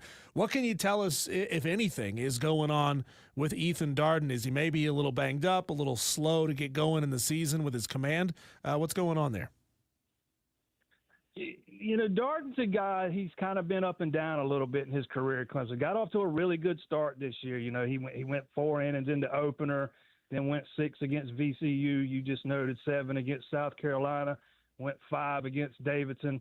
Last couple of weeks, he's not been able to go as deep into games as we're used to seeing, only 4 against Notre Dame, 2 2/3 against Wake Forest. Thought he had some bad luck against the Deacs the other day, a couple of fielding miscues there in that 3rd inning that really extended the inning. He should have been out of it. And a good team like Wake Forest with those kind of hitters, they're going to make you pay if you give them extra outs. And that's what Clemson did in that 3rd inning, ended up scoring, I think it was 8 runs. But, he is a guy that at times has had some troubles in the 1st inning, getting his command or his location pinpointed. But once he kind of settles in, he tends to get going, and that's been the case this year. He's only got 12 walks and 28 2/3. He didn't walk a guy against Wake Forest.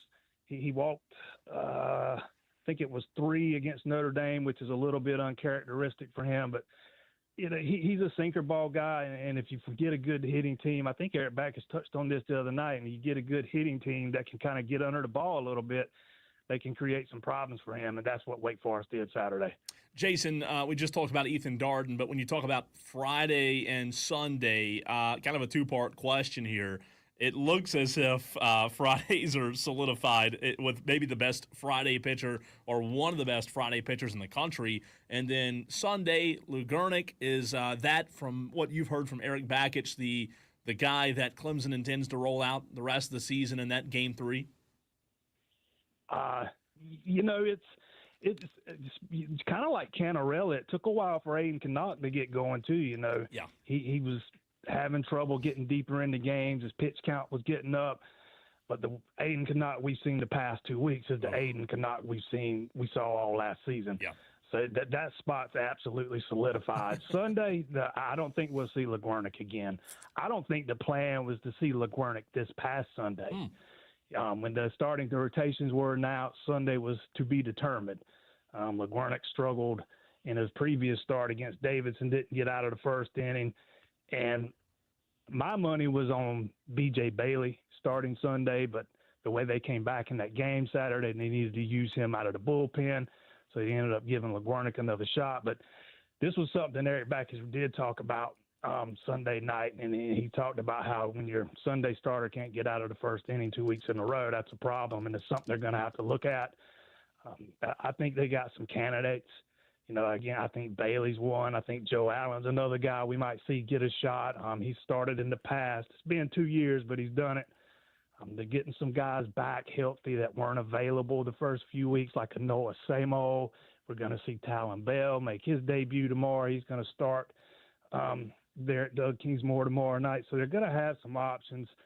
Wouldn't shock me to see a guy like, let's just say, B.J. Bailey or Joe Allen start this Sunday, but I definitely don't think it's Lugurnick. To me, that is the biggest question surrounding this team right now is, how do they get that figured out? Who slides into that Sunday spot? Because it's such a critical spot. Who goes for you on Sunday? You're either looking to not get swept, looking to win a series, or looking to sweep a series. You got to have some reliability out of your Sunday guy. And Lugurnick's just not done that for them this year. He's still a young guy. He's got really good stuff. He's he struggled with his command too much to be a starting pitcher this year. Talking the number 6 in the country, Clemson Tigers, with Jason Priester of the Clemson Insider. What is your suspicion as to why Logan Struck, 6'5", 220 pounds, stud guy that Clemson had been on for a while, reopened his recruiting? I can give you a theory, but I can't give you a great answer. With the new roster limits and stuff that are coming, that are expected to take hold with the House settlement this summer, you know, there's some spots having to be cut in the next recruiting class or two. Wouldn't shock me if that's what happened here. I know that's happened with at least one or two more guys that were committed to Clemson and a couple of guys that were expecting offers from Clemson and that never came. You're just not going to be able to have as many players on your roster as you used to have, and it's kind of made it a little bit tougher when it comes to managing that roster. Jason, a very big one midweek tonight for the Clemson Tigers as Coastal Carolina is at Doug Kingsmore Stadium. I don't know if Coastal is still in the top 25 or not, but a very good Coastal Carolina program. Tonight, 6 o'clock, as you mentioned, at Doug Kingsmore Stadium. What do you expect to see tonight, and who do you think will be the guy that, or the guys, you can make that plural if you want to, that gets the win, hopefully for the Clemson Tigers tonight? Yeah, you know, I'm very interested to see how Noah Samoa, you know, looks tonight. His third start, he's not yet gone past the inning and 2/3 because they kind of had him on a strict pitch count as they work him back in after coming back from injury. Big 6'6", 6'7" left-hander. He's been really good in a very small sample size so far, but I haven't gotten to watch a lot of Coastal this year, but that's typically a team that can hit the ball. You know, so the pitch is going to have to be on point, and Clemson's going to have to score some runs. But that's a series Clemson's kind of owned at their place. When Coastal comes there, more often than not, Clemson tends to win. So I'm going to roll with Clemson tonight. Jason, some of your early thoughts now that we're 20-some-odd games into the season. What's the ceiling for this Clemson baseball team? Is it truly Omaha or bust? I don't want to go that far and say it's Omaha or bust. We're talking about year 3 under a new head coach, but that does feel like the next logical step.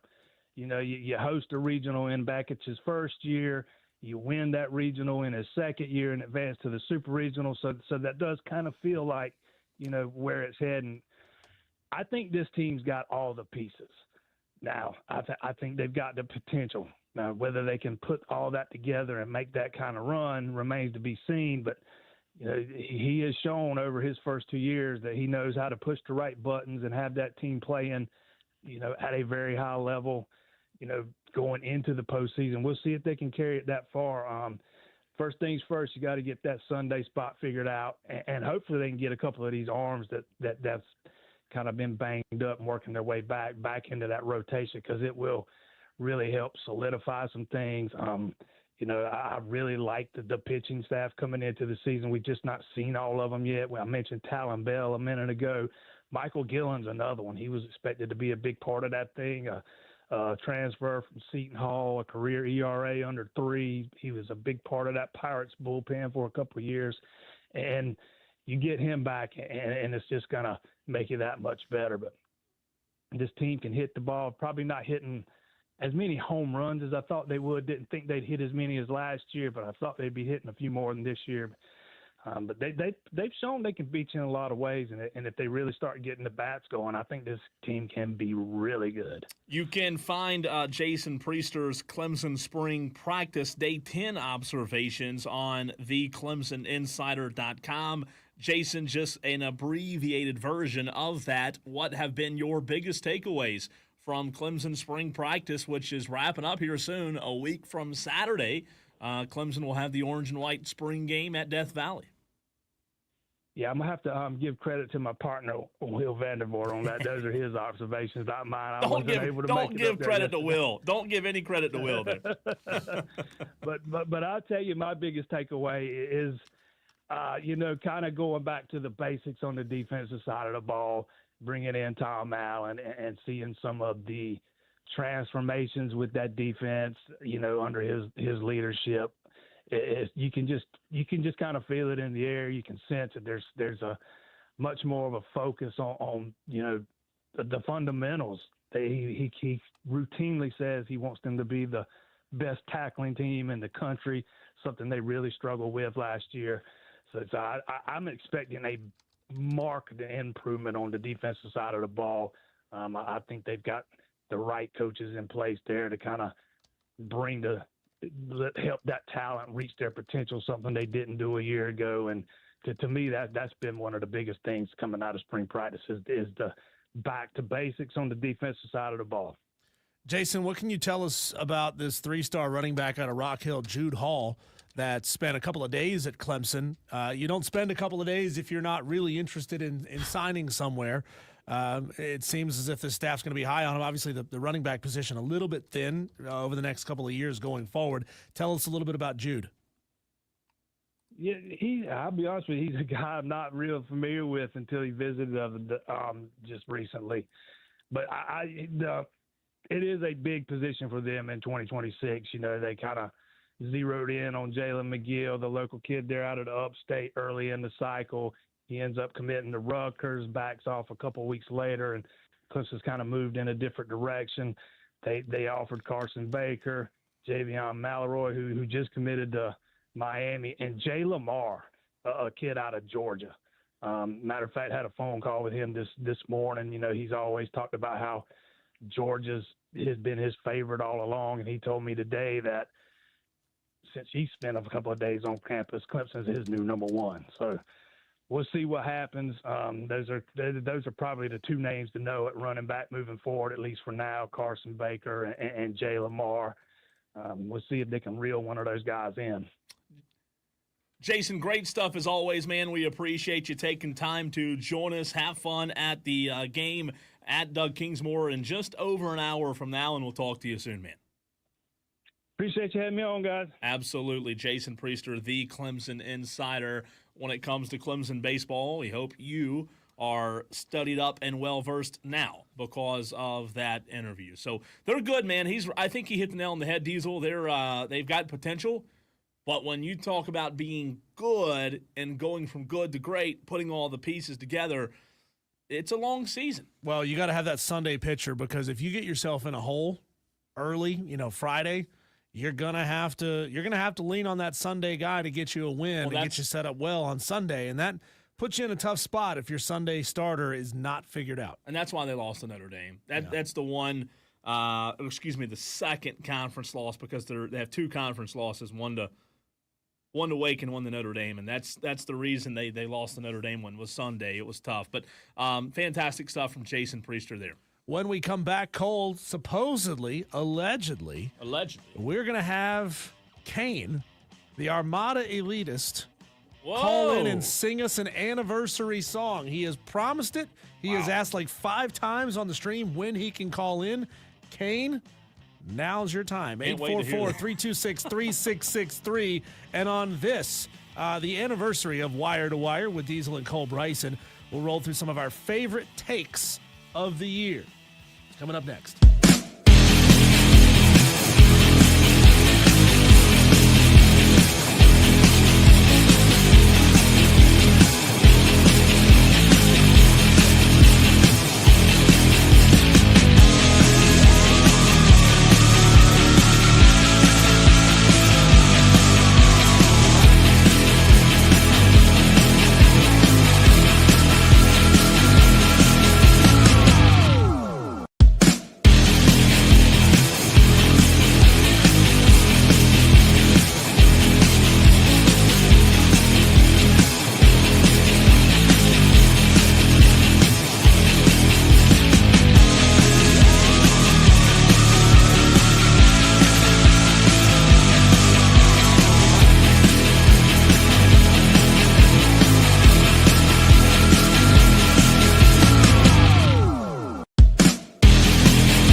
have a long and illustrious history of musical talent finding its way here to Wire to Wire with Diesel and Cole Bryson.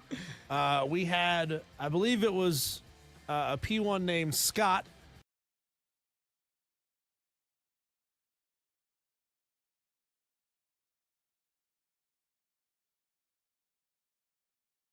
Reportedly drunk and said, we congratulate our graduates from the University of Southern California. And we're going to see if Kane can live up to those standards. It's a lofty goal. Kane says he has an anniversary song to sing us. Oh, boy. And he has now called at 844-326-3663. Kane, the floor is yours. Happy anniversary to you. Happy anniversary to you. Happy anniversary, coleslaw and kerosene. Happy anniversary to you. Happy anniversary, guys. Not bad. Kane, that was pretty good. Are you in the choir? I thought you were in the bathroom. Oh, yeah, that too. I am in the living room. Sounds pretty good. You, Not bad. You get a little golf Hey, clap happy there. anniversary, guys. Thank Appreciate you, that, Kane. We Happy appreciate that. anniversary. You guys make such a cute couple. Thank you, Kane. Hey, Hey. Hey, you know, you want to know what I got for you for your anniversary? Yeah, what'd you get? You get nothing. You lose. Good day, sir. Thanks, Kane. You'll get nothing and like it, I said Kane. good day, sir. Thank you. 1 year. How about that? 1 year. Diesel, I have pulled our first picture Look together at that. for the stream, for those on the YouTube, Facebook, or Twitter stream. I like those shirts because they make us not look quite so fat. Yep. Our first ever live remote was in that very picture. I don't remember exactly Wow. where, but it was Ingles. I know that, right? I had a much bigger beard back then. Yeah, you let it get a little loose there, didn't you? Yeah. Well, my wife likes it long. You know what I'm saying? Promo. Promo is all I Knew can say. what I there. was saying while I was saying it. JB on the YouTube stream says, Cole and D, I seen the pictures of the new Spartanburger Stadium y'all guys posted. The place looks nice, JB. It was awesome, Yeah, man. they It got really a week was. to get it 100% squared away. They look like they're about 98% there now. So Yes, close. really excited for what's going on up there at Fifth Third Park. But Cole, in a year, we have had each a handful of good takes. You know, that's all you really hope for is a handful. You got a couple of good ones Right. that get the people riled up.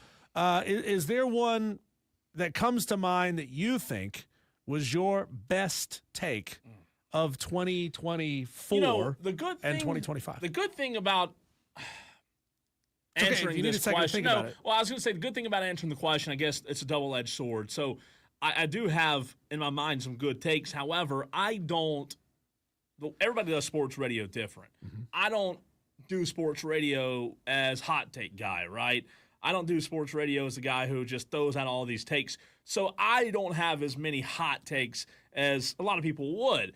But in terms of bad takes, Artolos could tell us, exactly which ones are bad. They'd probably say all of them, See, I don't call it a take if you can logically support the opinion.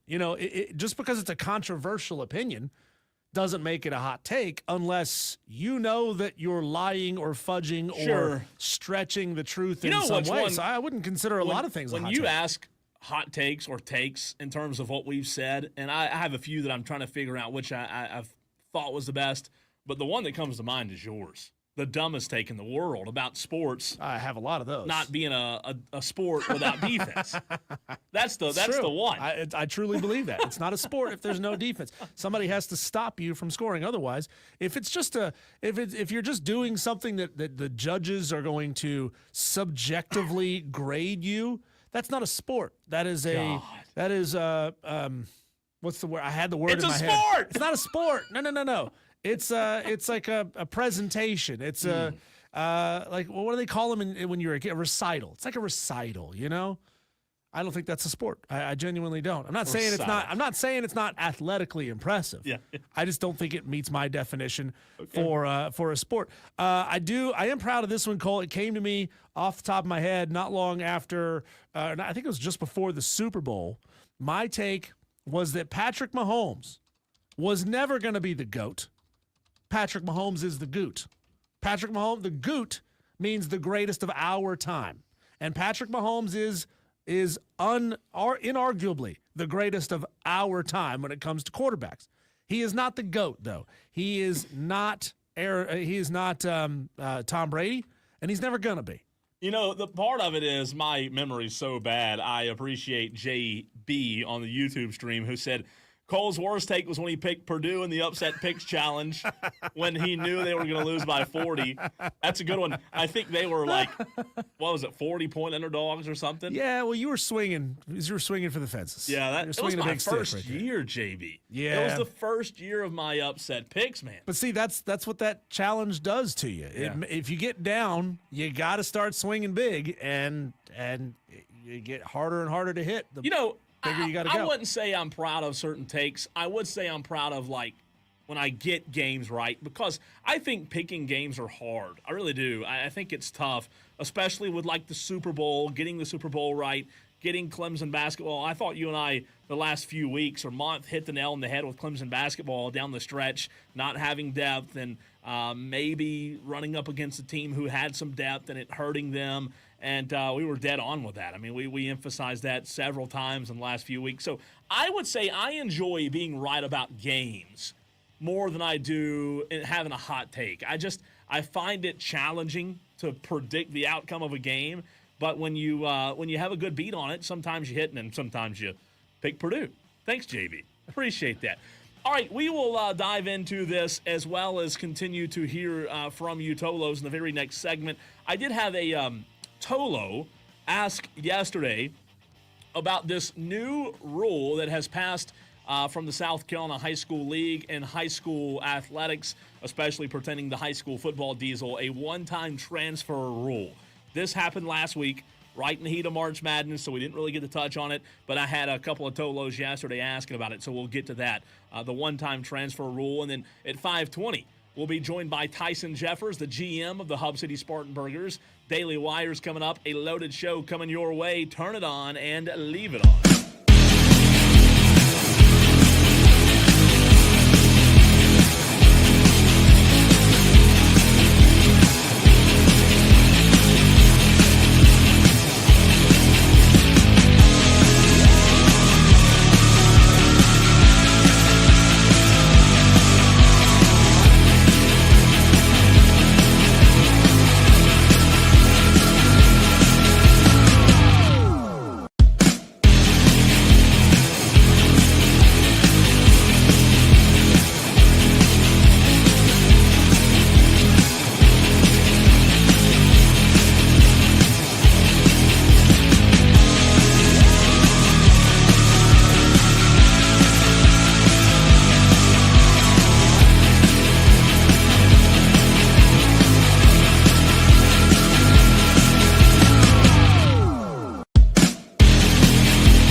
Well, just like that, ladies and gentlemen, has been 1 year of Wire to Wire. He's Diesel. I'm Cole Bryson. Today we are celebrating. Not really. I mean, we're not like throwing a party, but we are. We are celebrating our 1 year anniversary of the show of Wire to Wire. March 25th, 2024. You Tolos out there allowed us to be a part of your afternoons and evenings for 4 hours a day. And for the last 365 days, Diesel, we've done that. It's been a lot of fun, and we're going to continue to do that. We're going to get into the one-time transfer rule that is passed with the South Carolina High School League. Really big news last week, right at the end of the week toward March Madness. Didn't get a chance to talk about it. Had a couple of people asking me about it, so we will touch on that. Lou Bezjak did a great job putting an article up on the state newspaper website, so we were able to talk to him about that, and we'll discuss that. But Diesel, I've loved doing the show. I enjoy being here every day, but I'll tell you one thing that I do enjoy more than being here every day is being out covering the games. I was looking back in my phone over the past year, being at Clemson baseball regionals and super regionals and South Carolina football games, and you and Rob. I was out of town. You and Rob were at Clemson for the Panthers. What was it? Not Pro Day, Fan but Fest. Fan Fest. Fan Fest. The events that come along with it, and not only being able to sit behind a microphone every day and talk sports with you and the Tolos. That's obviously a very fun part of it, but being able to cover the sporting events, that's the part that I love. I love covering live sporting events. And there's insights that you just can't gain by reading a lot of articles and watching videos and listening to other sports outlets. You being there each and every day, not that you and I were there each and every day, but being there and being around the people who were there each and every day. You pick up little nuggets of wisdom, things that they pick up on by being there every day. It really truly is fascinating. It's interesting. We've had in the 1 year, we've had some really good guests on the show. And I said earlier in the show that you Tolos, your interaction makes this show fun. Let us know on the Hub City Spartanburgers text line, as well as the phone lines, which are open, 844-FAN-PHONE, 844-326-3663. In your mind, what have you enjoyed the most and the least? We want to hear the bad as well about the show in the last year from 3 to 7 every day. Diesel, I think the Tolos, obviously, their interaction, the text, the phone calls, the messages on the stream, they make the show great. But I'll tell you, we've been very fortunate in the year we've been on to have some really good guests on. And, from the in-state coaches to writers and people who cover the sport every day from Clemson, South Carolina, from the national standpoint, the biggest writers in the sport, and having Don Staley and Eric Bakich and Shane Beamer and the biggest guest that we can get on the show. That's what makes it fun, because we can go and do a show. There are many of media members out there who don't have on guests, and they talk about it forever and ever, and they want the show to be focused and all about them. But man, I believe that you have all these guests on and you let the Tolos and the audience interact. It's really what the audience wants to hear. And I have grown up listening to sports radio in the upstate, and every single day when we come into the studio, that's my mindset. I come into the studio with a mindset of, if I was listening, what would I want to hear today, right? What's going on that I would want to hear? And just a big thank you to all of the guests. I know they're all probably not listening. Some of them may be. The guests also, Diesel, are a big part of the show. Yeah, I mean the list is long and illustrious. I mean it's worth shouting out some of these guests, and I can run down a list to thank some of them here. David Cloninger from the Post and Courier, fantastic guest. Mm-hmm. You and I have both made a new friend in bringing Shane Connick on the show. You and I have both seen him out at various events, and especially once when we have a chance to be up in Charlotte, having a guy like Michael Duarte from NBC Los Angeles, a guy that is is at the tippy top of his game, doing it in the second biggest market in the United States. That is a fantastic guest. And by the way, anytime we ask him to come on the show, he's just more than happy to. You know, Chapel Fowler, Kelly Ford, Clay Hendricks, David Hood, Chase Justice from WYFF4, Jordan Kay from the state newspaper, Brandon Leak. I mean, come on, the guy makes our promos. He's awesome. And it's fun to bring Brandon Leak on because he's got such a joy He's for so Atlanta good. sports. You know, Grayson Mann from TigerNet, who we had on what, back-to-back days? Or last week, Thursday and Friday. Back-to-back days. Wasn't happy days. He called us from the belly of the beast in Providence at halftime. He did. Talking about what was going on with that first half of that Tigers game. Wes Mitchell from Gamecock Central. He doesn't like to be called this, but I call him this. The voice of Clemson Athletics, Don Munson, director of broadcasting. He is such a gracious guy to bring on every time we ask him.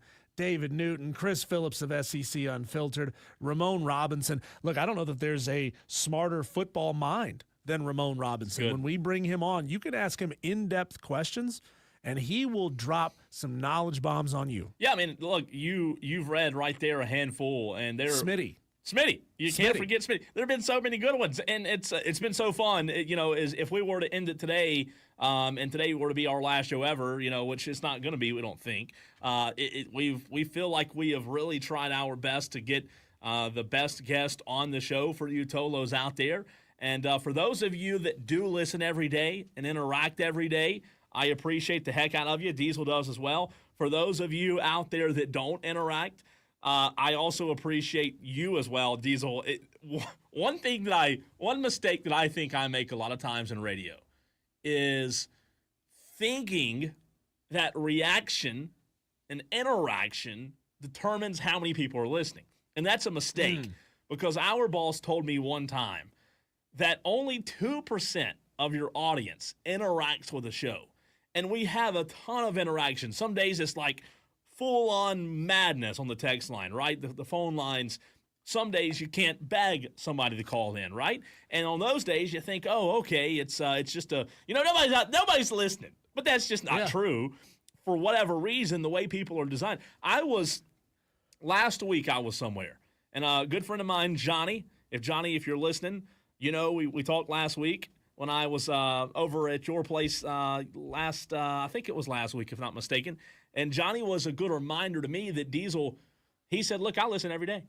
And I had no idea that he listens, but what I fail to do sometimes is remember that our interaction and reaction doesn't determine how many people are out there listening. Look, while we love the interaction, there are a large amount of people that just do not interact. Yeah, it's one of those things that I think you learn after you're in radio for a long time is that you can't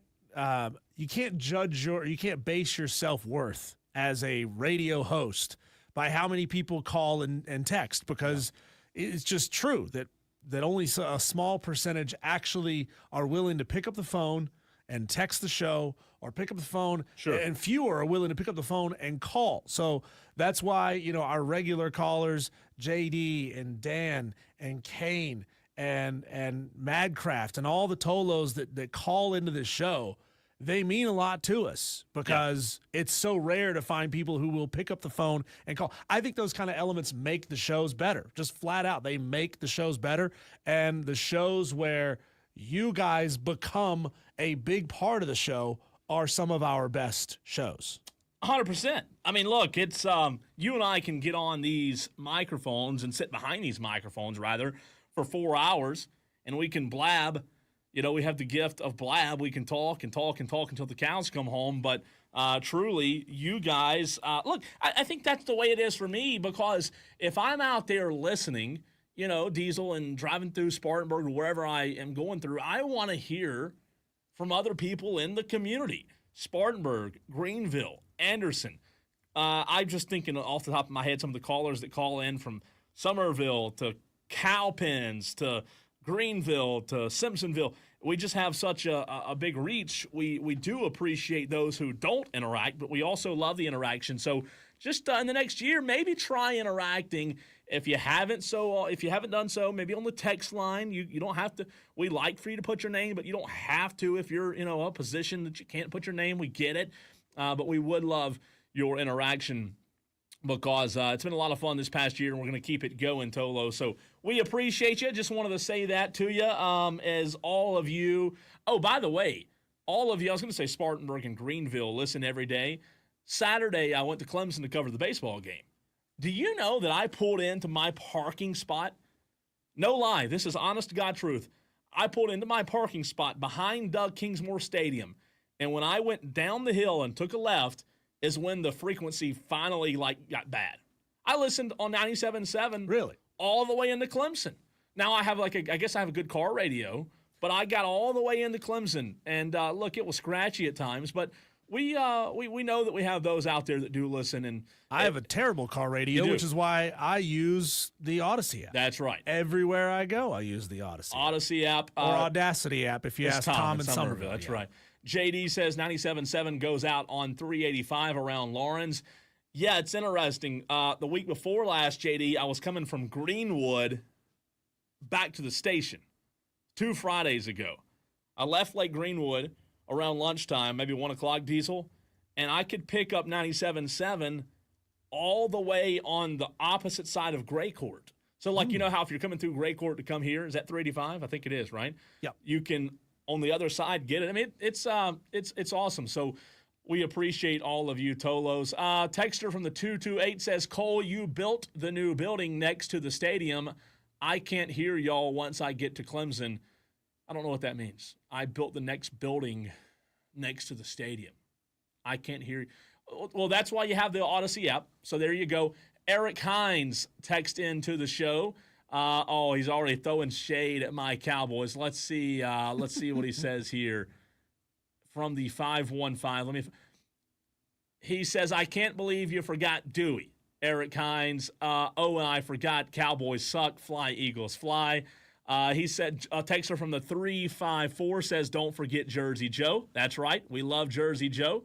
Texter says, don't forget Dewey, JD, Tom and Rick, Kevin, no doubt. Let's see. Texter from the 901. So thanks for that. Love the show. Congrats, guys. We appreciate you. Texter says, Duncan, way too early college baseball champion. Tennessee looks tough. I mean, I don't know if they can go back-to-back, but they look tough. Let's see. Texter from the 804 says 97.1 even reaches into Gaffney. It does, especially in certain parts. I have a lot of friends in Gaffney who listen to the show, and depending on where you are in Gaffney, you can. Now, if you start getting up toward Blacksburg, obviously it bleeds a little bit, but we have a lot of Gaffney Tolos. Texter says he meant I built the building next to the stadium. How about that? That's a hard little he's saying I built it, which means he built it. But before he said you built it, but he meant he built it. That's right. The I was a you, or the you was a I. It's awesome. Let's see.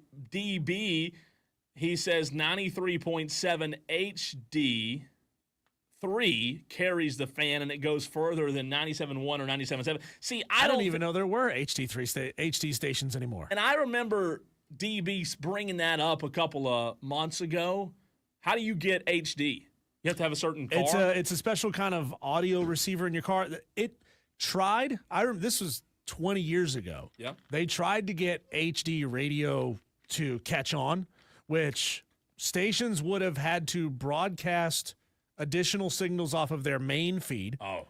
And then you would have had a special type of radio in your car that could pick up those additional frequencies. Wow, so I remember way back in the day, 93.7, and I think that might be our only station that even has HD frequencies still attached to it. But it had a comedy channel, all comedy, on their HD2 signal. Wow. And the HD3 was used probably for WORD. Consider the fact, Cole, that we're still, I think, on 950 and 1330 AM radio. I think so. That station across the hall from us, which is on a booming 100,000-watt stick now and covers all of western North Carolina states, and the upstate of South Carolina, That used to be on those 2 AM sticks crazy. a couple of years ago. It's crazy. Wild, right? Couple quick notes before we run to a break. Shout out to Lou Bezjak of the state newspaper. Tolo asked about this yesterday. A major change approved to high school sports transfer rules in South Carolina. Here is what it means. Again, shout out to Lou Bezjak for this article. A big rule change, says Lou, regarding transfers is happening for teams in South Carolina High School League. So, Diesel, here's what this means. A free one-time sports transfer option for high school athletes in the Palmetto State was approved Wednesday by a group of state ADs. The ADs voted 29-4 in favor of the new portal or of the new transfer rule. So funny how I get my words mixed up there. On the final day of the South Carolina High School Administrators Association Spring Convention. So here is what the president of the executive committee, Nick Pearson, told ADs. It was a defining moment for our league. You demonstrated the level of understanding and the challenges for our league. Let's be clear that this change was necessary today. It was a proactive step and demonstrated our willingness to adapt in the changing landscape of high school athletics in our state and our country. So that was the executive committee member talking about this. Proponents say the new rules are easier to understand. The proposal also eliminates the need for a legitimate change of address for the new school's attendee zone. So, explaining the new South Carolina transfer rule. According to the original transfer proposal wording, this rule is designed to discourage transfers for athletic reasons.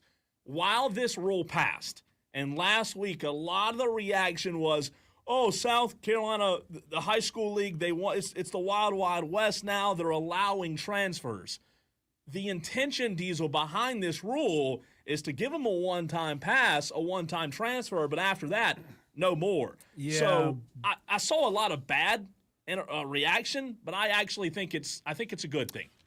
I mean, I'd have to wait and watch it play out to see how much it gets used, but then, you know, are we talking about the same slippery slope conversation that we had with regards to college football, where players were allowed a one-time transfer for years and years and years, and then they were able to petition down the road to get unlimited transfers? I mean, is that something coming down the line as a generation of administrators who run the high school leagues get used to the one-time transfer rule? Well, why not just up it to a two-time transfer rule or a three-time or an unlimited transfer I rule? hope not. So before we run, here's a few highlights. Students can have one penalty-free transfer during the first 6 semesters after their initial high school enrollment, essentially their freshman, sophomore, junior years, as long as the transfer happens on or before the start date of practice of the sports season in which the transfer occurs. Second highlight, students who transfer after the start of practice are ineligible for 30 calendar days or half the total number of games in that sport, whichever is less. For football, it'd be 5 games. If you transfer more than once, a student is automatically ineligible for 30 days or half of the total number of games, whichever is less, and could be deemed ineligible for the postseason. The rule was amended from its original form to say that rising seniors for who transfer ahead of the 2025-2026 school year won't be eligible. Again, I know there's a lot of negativity surrounding this because the initial reaction was, oh, the high school league is now allowing transfers. Yeah, they're allowing one. Here's the reality of it. They're allowing one transfer. But guess what? That's already happening. Look at high school athletics. Look at high school football. People are transferring left and right.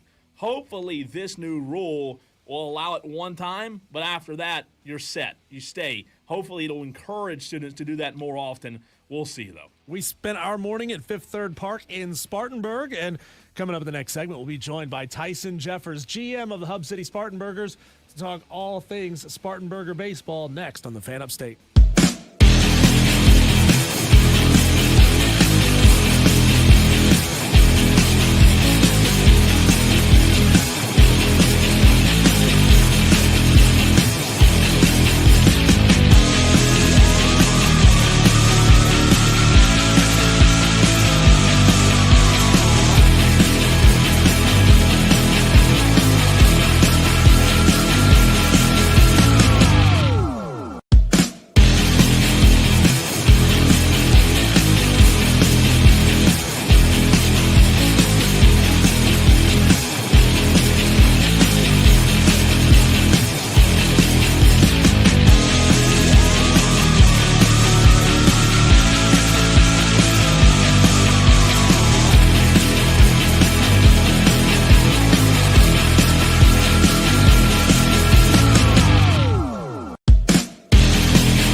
had the privilege of starting our day in downtown Spartanburg, just outside of the brand new Hub City Spartanburg Stadium, Fifth Third Park in downtown Spartanburg. It's amazing, Cole. The last time you and I were both in that spot together, it was still basically a hole in the ground. I think maybe a little bit of concrete had been poured to start laying foundations for the press box and the facilities and the grandstands, but it was still essentially a hole in the ground. And man, what a couple of months can do. To join us to talk about it and to kind of answer some of our Tolo questions as well. We're joined by Tyson Jeffers, GM of the Hub City Spartanburgers, here on Wire to Wire with Diesel and Cole Bryson. Tyson, number one, thank you, and to everybody involved for hosting us this morning. What an incredible opportunity to get a sight of everything that's going on over there. Can you talk a little bit about, and this is something I think you said or someone else said, just the amount of investment that this ballpark, that this franchise and this affiliate have been able to receive, number one, from the Rangers organization, number two, from the city of Spartanburg. That's just unprecedented when you look at, single A ball. Yeah, I mean, collectively, and sorry, guys, if there's some background noise, I'm actually standing out on the field right now looking out over Fifth Third Park. Collectively, it's the investment for the ballpark alone is around $70 million.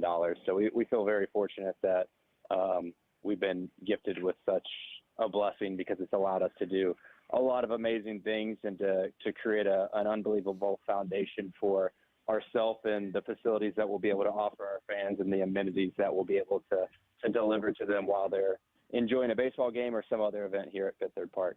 Tyson, you have been around minor league baseball for, longer than just this year in the development of the Hub City Spartanburgers. But when you look at what's happened in such a quick time, do you think this will be the highlight of your career in terms of getting a organization off the ground as quickly as you guys have?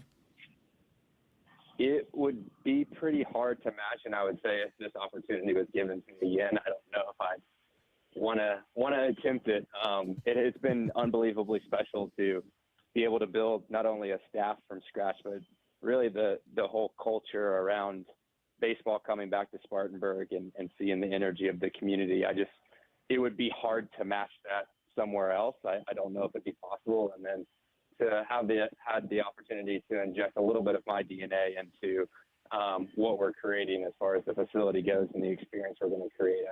It's been unbelievable. A lot of stress, a lot of sleepless nights, but we are, toes are touching the finish line for us to actually throw a pitch and actually play some baseball. So I'm really looking forward to that. Tyson, we got to, move around all over that stadium, on the field, up on the concourse level, down in the belly of the beast. Is there a spot in that stadium that you go there and like this is special? Like this individual place, does anything kind of hold a special place in your heart?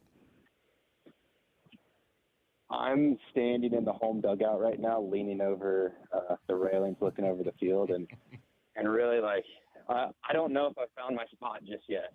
We're still kind of, as a staff and personally, I'm still getting to know the facility a little bit, and I've seen the evolution. So I've stood in spots and been like, this seems like a good spot, and then a week later, it's evolved a little bit because they've done more to the ballpark, and then I stand somewhere else and like, this is going to be a good spot. So I'm going to wait to give you a definite answer until we have 5,000 plus people in here.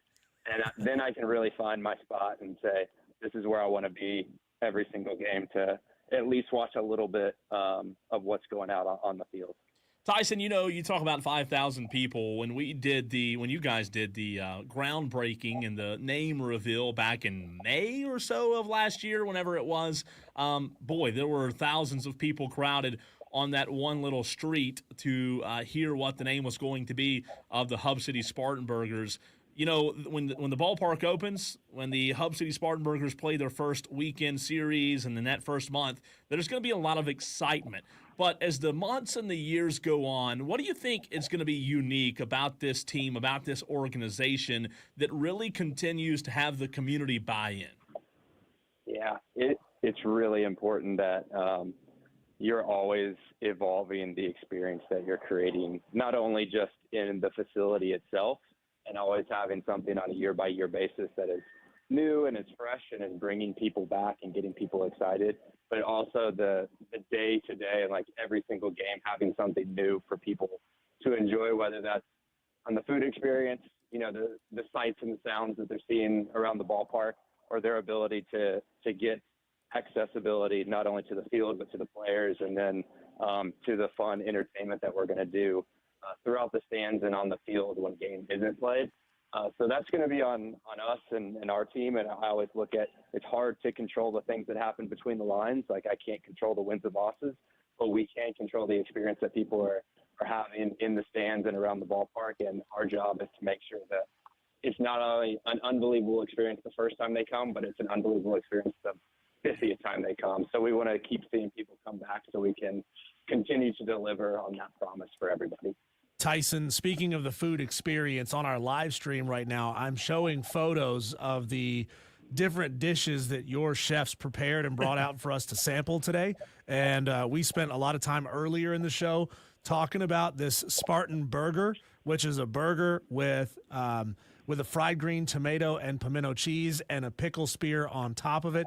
And, you know, the fried pizza, the beignets, the chili dog, or the coleslaw dog, all of it was absolutely next level. Which one is your favorite of those that were served today? I'm glad you guys enjoyed it. I think one thing, and you know I like to keep secrets from you. Of course. One thing that we avoided intentionally is we are going to roll out between the Wofford and USC Upstate game and our exhibition game on the 1st and 2nd and opening night. It will be a one-of-a-kind enhancement to your ability to make an unbelievable burger. That's all I'm going to say. But it's something that will be one of a kind. It won't exist in any sports facility. I don't know if it will exist in any restaurant around the world. It will be custom and unique just for us. So we'll have to have you guys back, and that might even elevate that burger experience that you guys had today. Absolutely. As we're joined by Tyson Jeffers, the general manager of the Hub City Spartanburgers, a fantastic experience today. A lot of people from the upstate, Tyson, were commenting and replying back to my post and photos on Twitter today. People from Anderson, Greenville, Spartanburg, obviously Clemson, who follow the show and follow us and are eager to get in the ballpark and check it out. When you talk about this spring, what is it going to look like from a logistical standpoint of people who are traveling into the city? What can you say to people who may not be as familiar as Spartanburg as we are, especially, you know, those who are from there? But when traveling in, what tips or suggestions could you give on maybe someone who's visiting for the very first time? Yeah, the biggest thing that people can do is follow our social media channels and check our Know Before You Go on our website. We're going to provide probably too much information. I think it's really important for us. I mean, even with the people that could close their eyes and navigate around Spartanburg, This is new. It's new for everybody. So it's going to take an education, and it's our responsibility to make sure that we're providing the best experience, and that's before they even step foot in our gates. That's when they make the intention to come to the ballpark. So we're going to do everything in our power to make sure that they know where the closest parking lots are going to be. They know how to get into those. They know if they're free, if they're paid. They know how long it takes to walk from their car in that parking garage to the gates, all of those types of things, where our staff is building that right now and making sure that it's available so that when we do kick off the season on April 15th, that is in a place that everyone can find it very easily and they can reference it. And then if there's any additional question, our staff is always happy to help get them here and make sure that they're showing up with a smile and leaving with a smile. Tyson, on top of that, you know, once people come into downtown Spartanburg for the very first time, are you guys going to have staff posted up on the outside of the stadium helping direct people where to go? Because you and I both know you can post on social media till you're blue in the face. Some people just won't go look at it, and some people will drive down there and say, "I got this," and they'll figure it out once they get on site. What kind of help and assistance are you guys going to be providing outside of the stadium on those days? Yeah, as you get within a block of the stadium and in eyesight, you're going to see our staff, part-time and full-time staff out there helping guide the way to all the different entrances that you can come up to and asking the right questions. If you don't have tickets yet, how can you get those? Where the box office is? Is there a way to get them digitally by scanning the QR code before I get to the line? All of those types of things to make sure, again, that experience is great and that they're finding their path without any troubles. So we will have people out there march probably with some signs. You know, you think of the tour guides that hold up the sign. I'm sure we'll have some of those just so that they're visible and make sure that people know that they're there for them to answer any questions and help them out. You know, Tyson, something I was thinking about the other day with this team. We know those who are a little bit older in age remember when baseball used to be in Spartanburg. However, for someone like me who's 28, I didn't grow up with baseball in Spartanburg. What do you think having the Hub City Spartanburgers in town, what do you think this will do for the next generation of baseball fans who will be able to say that they grew up as a little kid and as a teenager and a young adult going to Hub City Spartanburger games? Yeah, that's always our goal, is to, when we get people here, we really believe that we can help them have a good experience, have fun, create those core memories. And the younger you are, the more you remember. I think everyone probably has a baseball memory with someone in their family or a friend and going and seeing something pretty special. And that's what we want to do. And that's what will mean the world to us in 20 years when someone comes back and they're toting along a little kid too. And they're like, I used to come with my dad to Spartanburgers games, and they're saying, now this is my son's first game or my niece's first game or whoever it might be with them. And they're trying to create those memories for that child. And those memories exist as adults too. I think that for you that might not remember Spartanburg's Phillies games when they existed here, but now you can come out and you can create those memories for yourself and with other people that you love or you want to enjoy an experience with. That's the whole platform of what we do. And yeah, this is a baseball team, but at the end of the day, it really is about creating memories and creating experiences for people, because that's what's going to keep you coming back. Because we can't promise the walk-off wins every single time, but we can promise a lot of other things. And some of that is just making sure that you're having an unbelievable experience, and that might not even involve the baseball at all. Tyson, can you go into a little bit about the first week or two of Hub City Spartanburgers baseball and the opening of the facility? I know you've got a couple of, call them dry runs before Hub City actually comes and plays in their own stadium. You got a couple of games ahead of that. Can you tell us what's going on over the next couple weeks? So we're a week away, and so gates will be open next week on Tuesday, April 1st. We'll be welcoming in fans of Wofford and USC Upstate for them to watch their team take the field for the very first time. And for us, we are a community asset, and this is the best way that we can kick off this facility is by bringing in two local Division I teams, to letting them face off against each other and have that. That's a core memory for them to be able to say that they're the first ones to ever step out on Fifth Third Park and play a baseball game. And then the next day, our Spartanburgers team will be in town. They'll be taking on the Hickory Crawdads, the low A affiliate of the Rangers. So kind of a inter-affiliation exhibition game for us to get another warm-up and warm-ups for the players as well. And then that will kick off the season. The next day, they'll fly out to Aberdeen, Maryland to take on the Aberdeen Ironbirds and start the first 9 games on the road before coming back to Fifth Third Park on April 15th for a true opening day and to kick off our inaugural season. And that's against the Bowling Green Hot Rods. And that will start on Tuesday, April 15th. And then we'll play 6 straight games, so all the way through that Sunday. And we have great promotions going. So if you can't make it to opening day, there's still a lot of amazing games that first opening week that we'd love to see you, and you can help really shape our experience as we continue to evolve and mold so that we're delivering something special for everybody. Tyson, really great stuff. As always, we appreciate you taking time to join us live in the dugout at the field at Fifth Third Park in Spartanburg, the new home of the Hub City Spartanburgers. Congratulations, and we appreciate all you've done for us in the media, and we will see you soon at the ballpark. Appreciate you guys. See you there. Tyson Jeffers, the general manager of the Hub City Spartanburgers.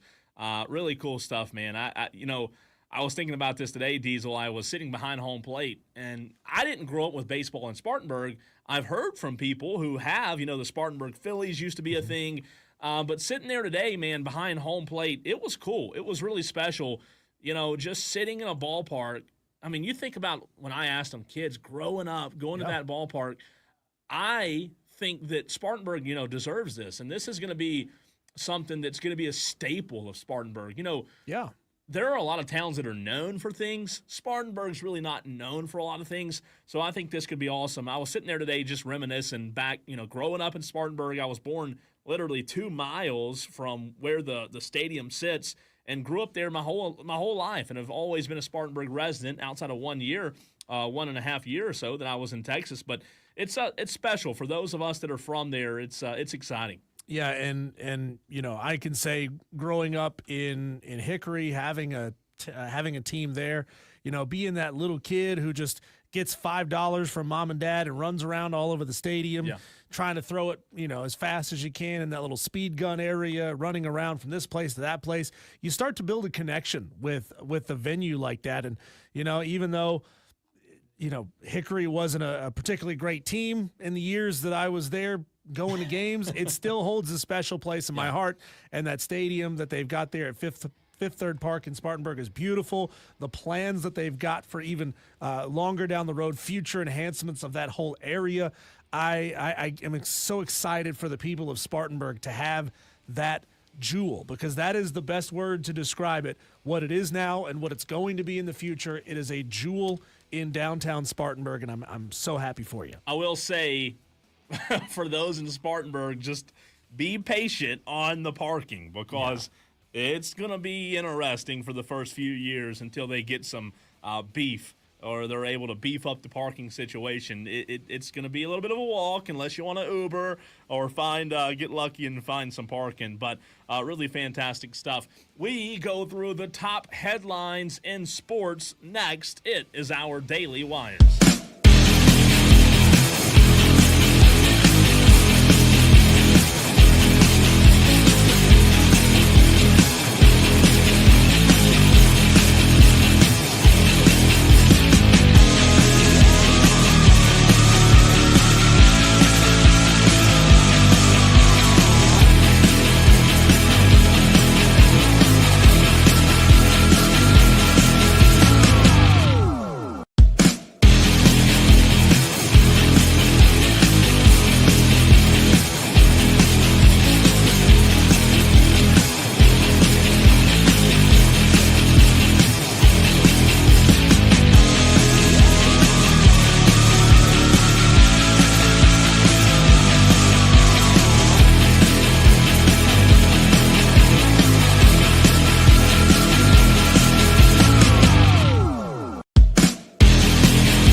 It is time, ladies and gentlemen, to go through the top stories in sports and see what is happening in the world of sports. He's Diesel, I'm Cole Bryson. Welcome into Wire to Wire. It's the Daily Wires. What's happening? What's happening, Diesel? It's what's happening. Well, I'll tell you what's happening. Oh, man, I don't even want to do this segment today. This is tough. I woke up to this news this morning. USC star Juju Watkins will miss the remainder of the women's tournament after a torn ACL in her right knee during last night's game against Mississippi State. Season-ending surgery for Juju Watkins, who is Diesel, probably the best player in the country. I mean, This is awful. I hate it for her. I hate it for her teammates. USC's one of the top 3 teams in the country in the tournament, and you lose Juju Watkins. Oh. Yeah, and she was already, she was beating some of Caitlin Clark's records. So she's awesome, better player at a younger age, still has the potential to go on after this surgery and after her recovery from it, to go on and be an elite level player. But man, you hate to see it, especially in a game that USC still ended up winning very comfortably and didn't necessarily need her. She probably would have come out in the midway point of that game anyway. You're probably right, but I just hate it for her. The South Carolina Lady Gamecocks will face Maryland on Friday at 5 p.m. in Birmingham. The Terps are 25-7 on the season. The Gamecocks 32-3. South Carolina has opened Diesel as a 17.5-point favorite over Maryland. We need more good teams in the women's tournament, because 17-point differentials, opening lines in the first round is one thing, but in the second and the third rounds, in the round of 32 and 16, that's bad. That's crazy. That's bad. I mean, look, I know that we need to have equality in 64 teams for the women and the men, but I don't think there are 64 teams that can come anywhere close. I don't think there's 32 teams that can come close to winning a title. As we mentioned earlier, the Clemson baseball Tigers have moved up to number 6 in the country in the latest D1 Top 25 poll. 16 of the top 25 teams are from the ACC and the SEC. So those two conferences dominating right now when it comes to college baseball gauntlets for Clemson and South Carolina during conference play. In case you missed it, Diesel, I don't believe we mentioned this, but free agent quarterback Jameis Winston announced Friday that he has agreed to sign with the New York Giants. How about that? Our Jameis guy in New York? Come on. He may not be any good, but he's going to be fun to watch, right? I don't care where Jameis Winston is, if he's in a helmet, if he is in the broadcast booth. He's great. If he's on social media, he's absolutely fantastic. We need more Jameis. Jameis Winston's the only quarterback that we allow to throw interceptions and suck. I mean, he really is. He can do no wrong. Because he's gonna have a Baptist prayer session about it after after the game is over. He's gonna blame it on demons that came out of the turf. He's so cool. And he's gonna pray the demons away, and it's gonna be great. The deal is for 2 years and $8 million, sources told ESPN. So congratulations to him. Though not official, as of yesterday, multiple major news outlets reported that Aaron Rodgers and the Steelers may be close to a marriage, while others report that he's still not close. So we just don't know. Don't know. What's on, that Aaron emoji? Rodgers. The I don't know emoji. It's like this. Make a decision, Aaron. God. Maybe he just goes away. That'd be good. In case you missed it yesterday, South Carolina big man Nick Pringle entered the transfer portal. Diesel from South Carolina, Nick Pringle is no stranger to the reign or the transfer portal, as he was at Wofford, he was at Bama, then South Carolina, so he's been very friendly with the portal. Also, Clemson's Asa Thomas, Del Jones, and Chauncey Wiggins, in case you missed it yesterday, also entered the portal. Big blow there. Yeah. Big blow for the Tigers. Also, over the weekend, Clemson's P.J. Hall got in against the Portland Trail Blazers. He plays for Denver, if you didn't know. He was only in for 4 minutes, but in the 4 minutes that P.J. Hall was in the game Saturday, scored 4 points. So, look, Coach, you put me in. I scored 4 points in 4 minutes. I give you a point a minute. That's pretty good. 20 minutes, 20 points. That's Come on, pretty Coach. good. It's logic. Pretty good. Today is the last day of spring training for the Atlanta Braves before they hit the road to San Diego on Thursday for the season opener. The Braves play 7 games on the road before coming to Atlanta for the home opener against the Miami Marlins, so we'll see how they do there.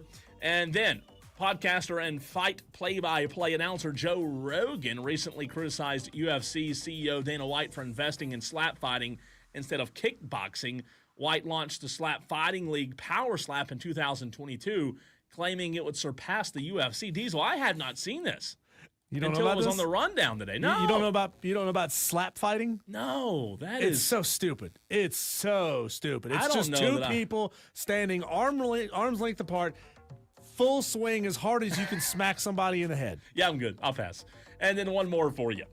Kansas City Chiefs wide receiver Xavier Worthy is seeking a protective order and up to $1 million in damages from his ex-fiancee Tia Jones, accusing her of attempted extortion in a civil lawsuit filed in Texas. Worthy, who was not charged by the district attorney despite an initial felony charge for alleged assault, claims Jones tried to extort money and property from him by fabricating stories of domestic violence. So we'll keep you updated on that. When we come back, Cole, on the other side of the break, we'll look around Major League Baseball opening day, which is now 2 days away.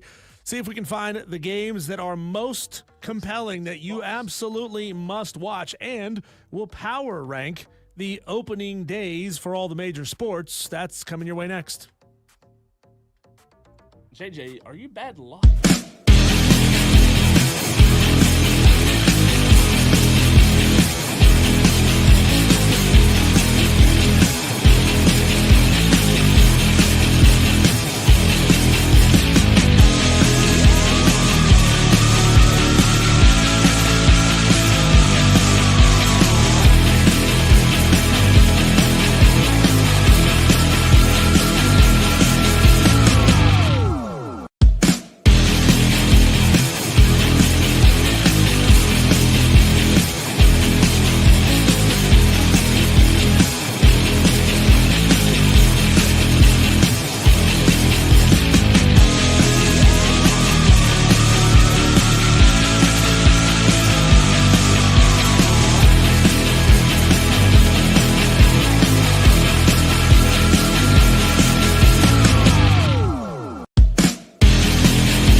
You go to a ballpark Put me in Coach. spring.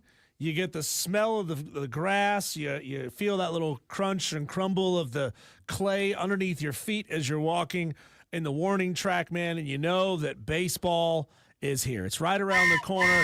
Number one, that's great. Number two, you got a brand new stadium that's just about to open. Can't wait for you Tolos who live in Spartanburg and you Tolos who live here in Greenville to go up and see this place. If you're a fan of the local Greenville team, you're going to get a chance to go see the Drive play at the Spartanburgers starting on April 22nd through the 27th, a 6-game homestand for the Hub City Spartanburgers. The stadium is coming together. It's not 100% there yet, but they are kind of putting the final little touches on it. And they're going to get this building open on the 1st as they'll host Wofford versus USC Upstate. And Cole is showing off the device that is going to annoy the living crap out of you Spartanburg parents, the train whistles that they have for sale. Did you hear the one live while we were doing it? I wanted to say welcome to Spartanburg. Oh, it's got to be right over the left field line. That's where it is. I mean, the train tracks run right through there. This is going to be, I think he said they're giving these out opening night. Oh, my. Parents, are you ready for that? That's going to be something right Especially if you got 2 or 3 kids, and then imagine a ballpark that hosts. What did he say?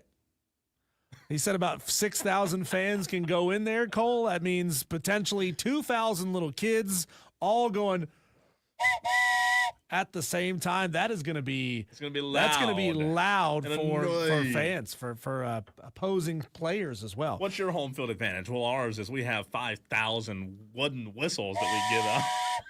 And we have a real train that comes through. I wonder if they have contacted the whoever runs those rail lines and says every time it comes through, blow that whistle. You know what I hope? And this is funny because the 5 holds what 6,000. 6,000 or so, yeah. So let's say opening night, April 15th is what they have tattooed on this train. Let's say of 6,000, let's say 500 kids get this, right? 500 kids get this whistle. Maybe even like 800. I can't wait, Diesel, for the next school day when all the kids show up to school with a right walking down the halls. You're a big kid. You start blowing on that wood and you start giggling. It's just it's funny, man. I mean, it's pretty cool, isn't it? Yeah, I haven't had one of these since I was a kid. I hadn't either. I got one at like a train museum when I was a little kid, and now I got another one. I'm happy. All these years later, you got feel like a big kid all over again. Love it. Major League Baseball's opening day is Thursday, Cole. There's a couple of decent games on Major League Baseball opening day. I feel like they probably could have done a better job of stacking the deck when it comes to opening day games to make every single one of them have some sort of national relevance, national interest. I mean, come on, could you imagine starting with a Subway Series, Yankees, Mets on opening day? That would be a fantastic way to get the season started. But I know that's not really how they put the schedule together. I just wish they went a little harder when it came to building great matchups on the first day of Major League Baseball. And we talked about it earlier in the show, second segment of the show, that, the diehards, you said there's 3 buckets. There's diehard fans who are going to watch every single game, no matter what. They wake up and they turn on baseball coverage. Number 2, there's the bucket of fans who only like their own team. Maybe you'll pay a little bit of attention to others, but probably you're just there to care about your own team. That's me. And there's nothing wrong with that. There's nothing wrong with being that kind of fan. And then the third bucket is just the casual fans who may turn on a couple of innings here and there, but are ultimately probably not that into baseball. And I think Major League Baseball needs to do a better job of bringing those 2 buckets of fans into watching more opening day coverage. I know that there is a theory out there that the Dodgers being at the top of the sport and having all this money and having all these stars is bad for the sport. However, I do, as a member of Bucket 2 that you just described, someone who has a team but doesn't like consider themselves a diehard baseball fan, Diesel, but does peek around, a good little peek around to see what everyone else is doing. I do enjoy the Dodgers being at the top. I like dominance in a sport. Now, I don't want it for like 20 years. I don't want it for 10 to 15 years, but they have, let's remember something here when talking about the Dodgers. While they do have more money than everybody, it's not like they win every year. I mean, they've won 2 I can think of in recent memory, but they haven't just dominated the sport, Diesel. So I enjoy seeing the Dodgers fail because they have all this money. They have all these players. They have the best players in the world every single year, right? And they spend all this money to get the Shoheis of the world and Freddie Freeman and all these guys. But let's not act like they just win it every single year. I mean, I know they won it last year, and I know they won it in 2020. But other than that, well, I think the way they're spending money sets them up for at least a couple of years. I mean, this is never a 20-year investment, right? Unless you get Shohei Ohtani as a rookie and, oh, my God, he's amazing, and you'll pay him literally anything he wants forever. Even then, you might not keep him, right? Freddie Freeman, right? Braves basically paid him what he wanted. He said, peace, I'm still leaving anyway. But it's the fact that they are building their roster and paying their roster in the strangest possible way. With Shohei Ohtani, such a huge chunk of his salary is going to be deferred until like 50 years down the road. And same thing with Blake Snell. He's having a big chunk of his salary deferred. How many more players can they stack on a roster and just be absolutely loaded with the best of the best at every position that they can? No, it's tough. And then push those salaries down the line. And I'm a little worried about what happens to the Dodgers when it comes time to start paying all those huge salaries, right? I mean, look, Major League Baseball teams are always going to be profitable. The Dodgers are always going to have money because they're in LA and they're such an iconic franchise. But still, Cole, you can't say, hey, guess what? You've got $250 extra million that you're going to have to start paying out 5-10 years down the road and say you're still going to be equally competitive then. Like, I wonder if it becomes like you're constantly chasing that next big player with pushing money down the tracks. Like, are you eroding something? Yeah. Are you eroding your potential down the road? Here's what I look at, though, when you talk about their dominance. What the year 2000, was that the beginning of the 21st century? Is that right? Correct. Year 2000. Make it 21st. make sense. I know. So can we make that an executive order? We fix that too? Right. So 21st century. Okay, let's just talk about this dominance of the Dodgers. I'm not taking anything away from what they've done. But since the turn into the 21st century, let's go look. They've spent all this money. They have all these great players. Every year they get to have. They've won 2. They've won 2 World Series, Diesel, since 2000. So, like, while I get it, I think from a Braves point of view, from a Braves fan point of view, the reason I love the Dodgers' dominance is I love seeing them fall. And look, they're not going to win it every year, but they've won 2. They've won 2 in 25 years. So, like, all these people who complain about the Dodgers are, it's not fun because the Dodgers are at the top of the sport. They don't win it every year. Well, I mean, the Texas Rangers in first year, Diesel, of Bruce Bochy during the dominance of the Dodgers, the Rangers won it.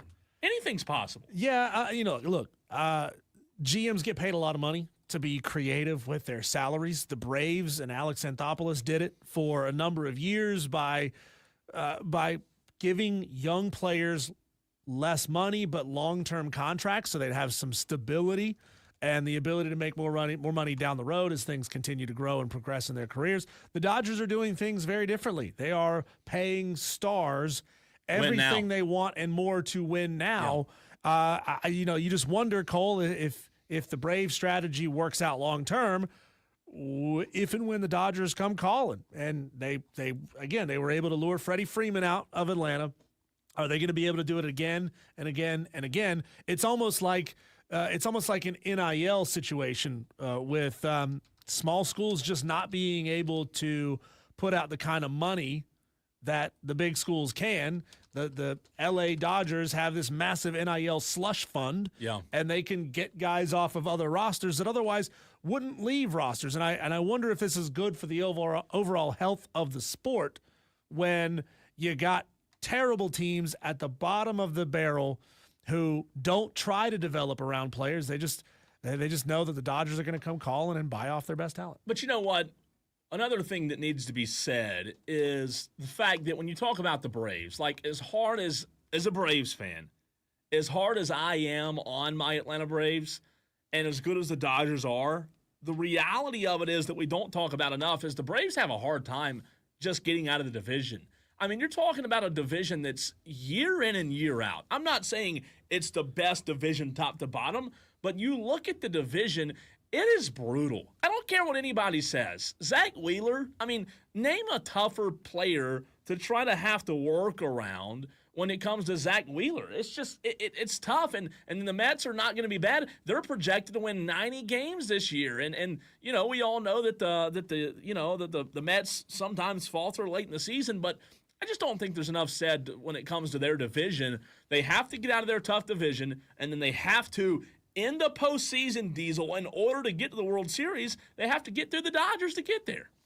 So, Cole, looking at Major League Baseball opening day, again, you as a diehard Braves fan who only watches Braves games, I want you to pretend for a moment, put on your other bucket hat, if that makes sense, the bucket as if you were a little bit more of a bucket 3 kind of guy. You love every baseball game. Is this a watchable matchup or not? Is there any intrigue for you? And just quick yes or no. We don't really need to go too deep into these matchups.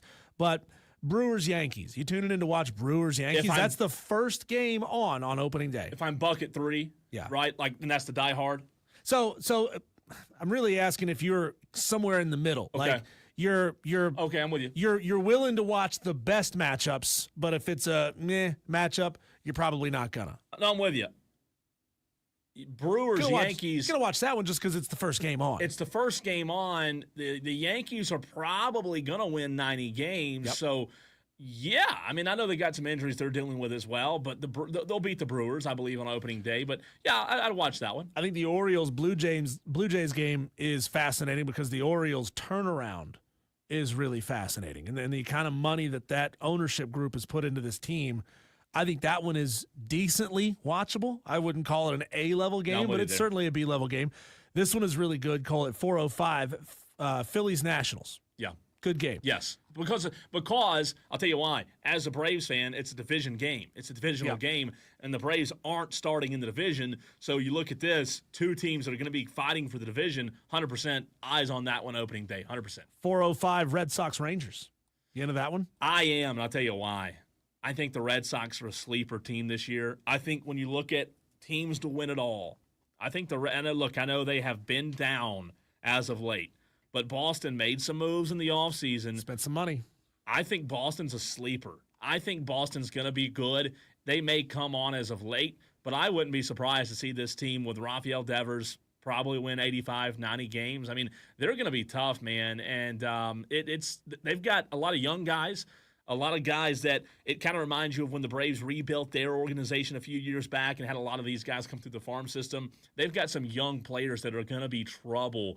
They're relievers, and they got Chapman as well. They're going to be tough. I like this one a lot. And they're playing who? The Rangers. Rangers, yeah. Yep. I mean, Bruce Bochy, third year. Last year was disappointing for the Rangers because they were out of contention in July.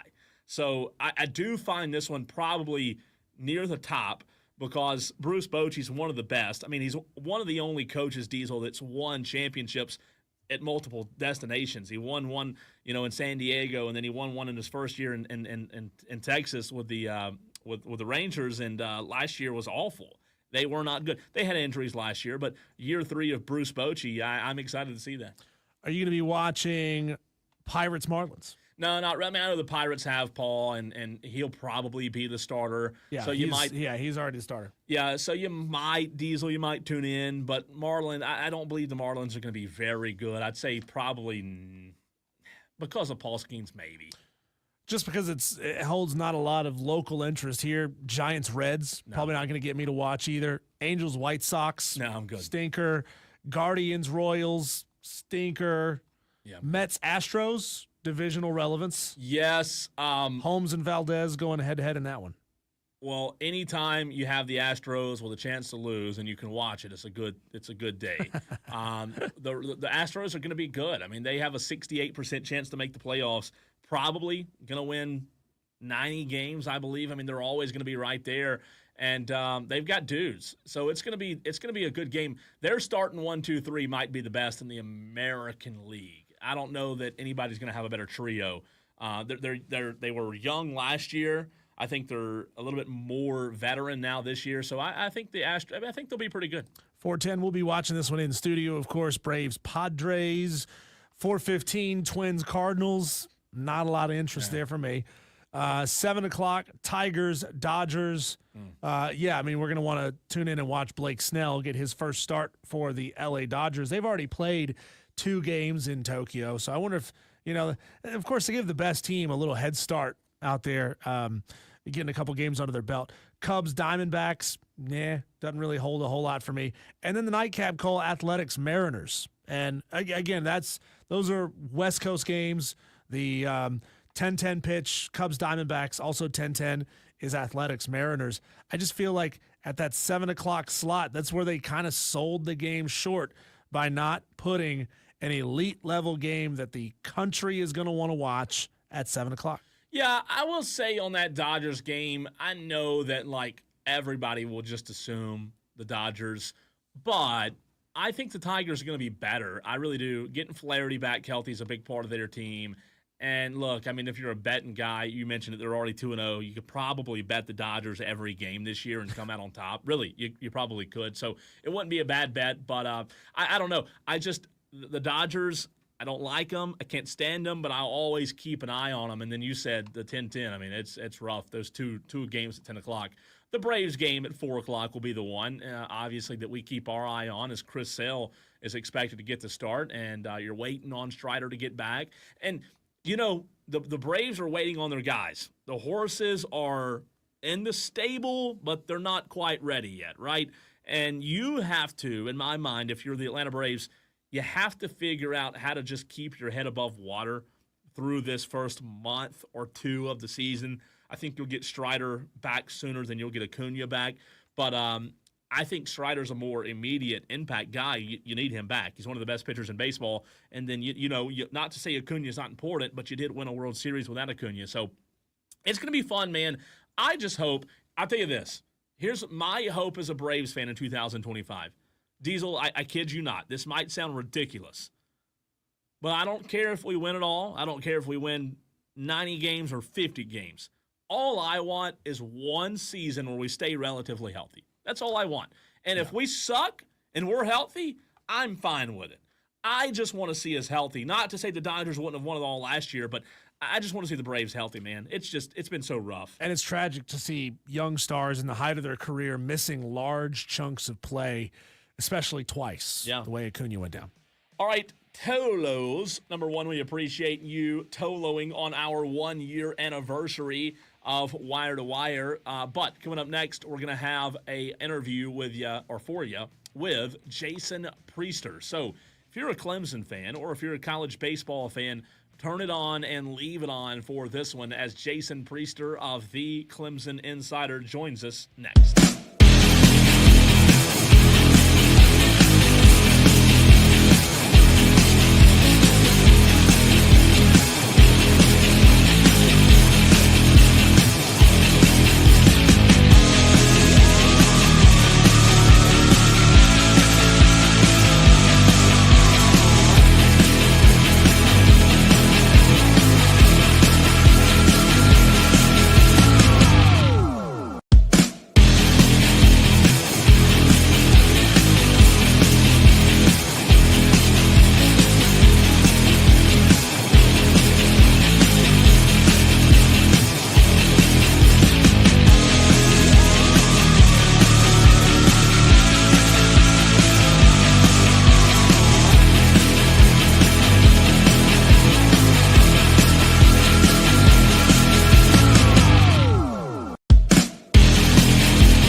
The Clemson baseball Tigers are now up to number 6 in the latest D1 Top 25 poll after taking 2 of 3 last weekend from Wake Forest. To talk about it and to talk Clemson baseball and maybe a little football if we have time as well, we bring in Jason Priester of the Clemson Insider. Jason, we always appreciate your time, but let's start with that last series for the Tigers. I just said the Tigers took 2 of 3 from Wake Forest, but from someone who was there and saw Clemson all 3 games, boy, that could have easily gone the other way, right? Absolutely, man. It was like a heavyweight fight all weekend with 2, big fighters trading not jabs, but knockout punches, all 3 days. It was Wake Forest is a team that Clemson's had some issues with since Eric Bakich has been there. Swept 2 years ago in Clemson, swept in Winston-Salem last year. Bakich finally kind of gets that monkey off his back this weekend and takes that one. But, man, it was exciting. It was fun to see. Jason, it's Diesel here. With them being able to rally back and ultimately falling on Saturday, but rallying back to get the win on Sunday, how has Eric Bakich used moments like that in the past, and how have you seen other coaches use moments like that in the past down the road once you get into regional play to say, look, you're never out of these ball games? Yeah, I think it's just exactly what you just said. You're never out of it. And this Clemson team has shown, going back to last year, they're never out of the fight. Sunday's comeback was 1 year to the day that they had an 8-run rally against Florida State and walked it off into 9th inning. Yeah. It's just something they thrived at last year. I think they had 20-something come from behind wins, if I'm remembering correctly. Mm-hmm. Not all of them like Sunday, but it says a lot about how gritty your ball club is, but it starts at the top. It starts with the head man. I think it's a mentality he instills in that team, each and every preseason. We're actually probably starting in fall ball, but it is something they have excelled at since Eric Bakich has been at Clemson. They just never quit fighting. You can get them down, but they're going to get back up every time. Jason, does it concern you a little bit that they've had to come from behind so many times in the Eric Bakich era? It's clearly working for them, right? They're getting the wins, and it's going to happen throughout the season that you're going to be down in a couple of ball games. But, it seems like it happens an awful lot, and so far this season at least, when they get down big. Yeah, it's not something, that you want to see happen on a regular basis, but this team continuously, especially last year, would get down and find a way to come back. I don't know how many times they've done it this year off the top of my head. It doesn't feel like as many times. They haven't had the deficits they had this weekend. But yeah, it's definitely not something it's not the way you would draw it up for sure, man. You'd like to get up on teams early and not have to lean on your bullpen as much as Clemson did this past weekend, because I don't think that's the recipe for success for this team this year. They got some stuff to figure out with that pitching. You don't want to get down early, and particularly on a Saturday, and eat up your bullpen and leave you with some questions on Sundays. Clemson Tigers now 23-3. Jason Priester of the Clemson Insider joining us right here on the Fan Upstate to talk Clemson baseball. This past weekend, Jason, against Wake Forest, if memory serves me right, correct me if I'm wrong here, Cam Canarella had 1 hit on Friday and then 0 on Saturday and then 1 again on Sunday. Obviously, during the midweek games, he's been able to get his, and then obviously, earlier in the season, he's had some good weekends as well. But is this a guy that you think Eric Bakich wants to demand a little more out of as the season really gets into the meat of it? Oh, absolutely. He's not quite at playing at or hitting at the level that Clemson fans are accustomed to seeing him hitting at the past 2 years. It's easy to lose sight of the fact that he has shoulder surgery in the off season. I don't think he did a lot in fall ball. Didn't really get amped up until just before the season started in the preseason. So it might take him a little bit longer to get into the groove. Thought he was kind of starting to come out of it last week. Had a really good midweek series there against the Citadel where I think he raised his batting average like 40 points in a week span, but then he had a little bit of a struggle this weekend, as you just pointed out. But when they really needed him late in that game Sunday, he came up and delivered in the clutch a couple of times. He seems like anytime you need that big hit from a guy and he's at the plate and a pitcher will pitch to him, more often than not, he's going to deliver. If there's one guy I wouldn't worry about getting it going, it's Cam Canarella. Find him on Twitter, X at JP_Priester. We invite all of our Tolos to go find and give him a follow. Ethan Darden gave up 8 runs on 9 hits Saturday against Wake Forest. He gave up 4 runs on 3 hits and 3 walks last Saturday against Notre Dame. You got to go all the way back to the South Carolina series was the last time he truly looked masterful, but the Gamecocks' hitting woes are well documented to this point of the season. What can you tell us, if anything, is going on with Ethan Darden? Is he maybe a little banged up, a little slow to get going in the season with his command? What's going on there? Darden's a guy, he's kind of been up and down a little bit in his career at Clemson. Got off to a really good start this year. He went 4 innings in the opener, then went 6 against VCU. You just noted 7 against South Carolina, went 5 against Davidson. Last couple of weeks, he's not been able to go as deep into games as we're used to seeing, only 4 against Notre Dame, 2 2/3 against Wake Forest. Thought he had some bad luck against the Deacs the other day, a couple of fielding miscues there in that 3rd inning that really extended the inning. He should have been out of it. And a good team like Wake Forest with those kind of hitters, they're going to make you pay if you give them extra outs. And that's what Clemson did in that 3rd inning, ended up scoring, I think it was 8 runs. But, he is a guy that at times has had some troubles in the 1st inning, getting his command or his location pinpointed. But once he kind of settles in, he tends to get going, and that's been the case this year. He's only got 12 walks and 28 2/3. He didn't walk a guy against Wake Forest.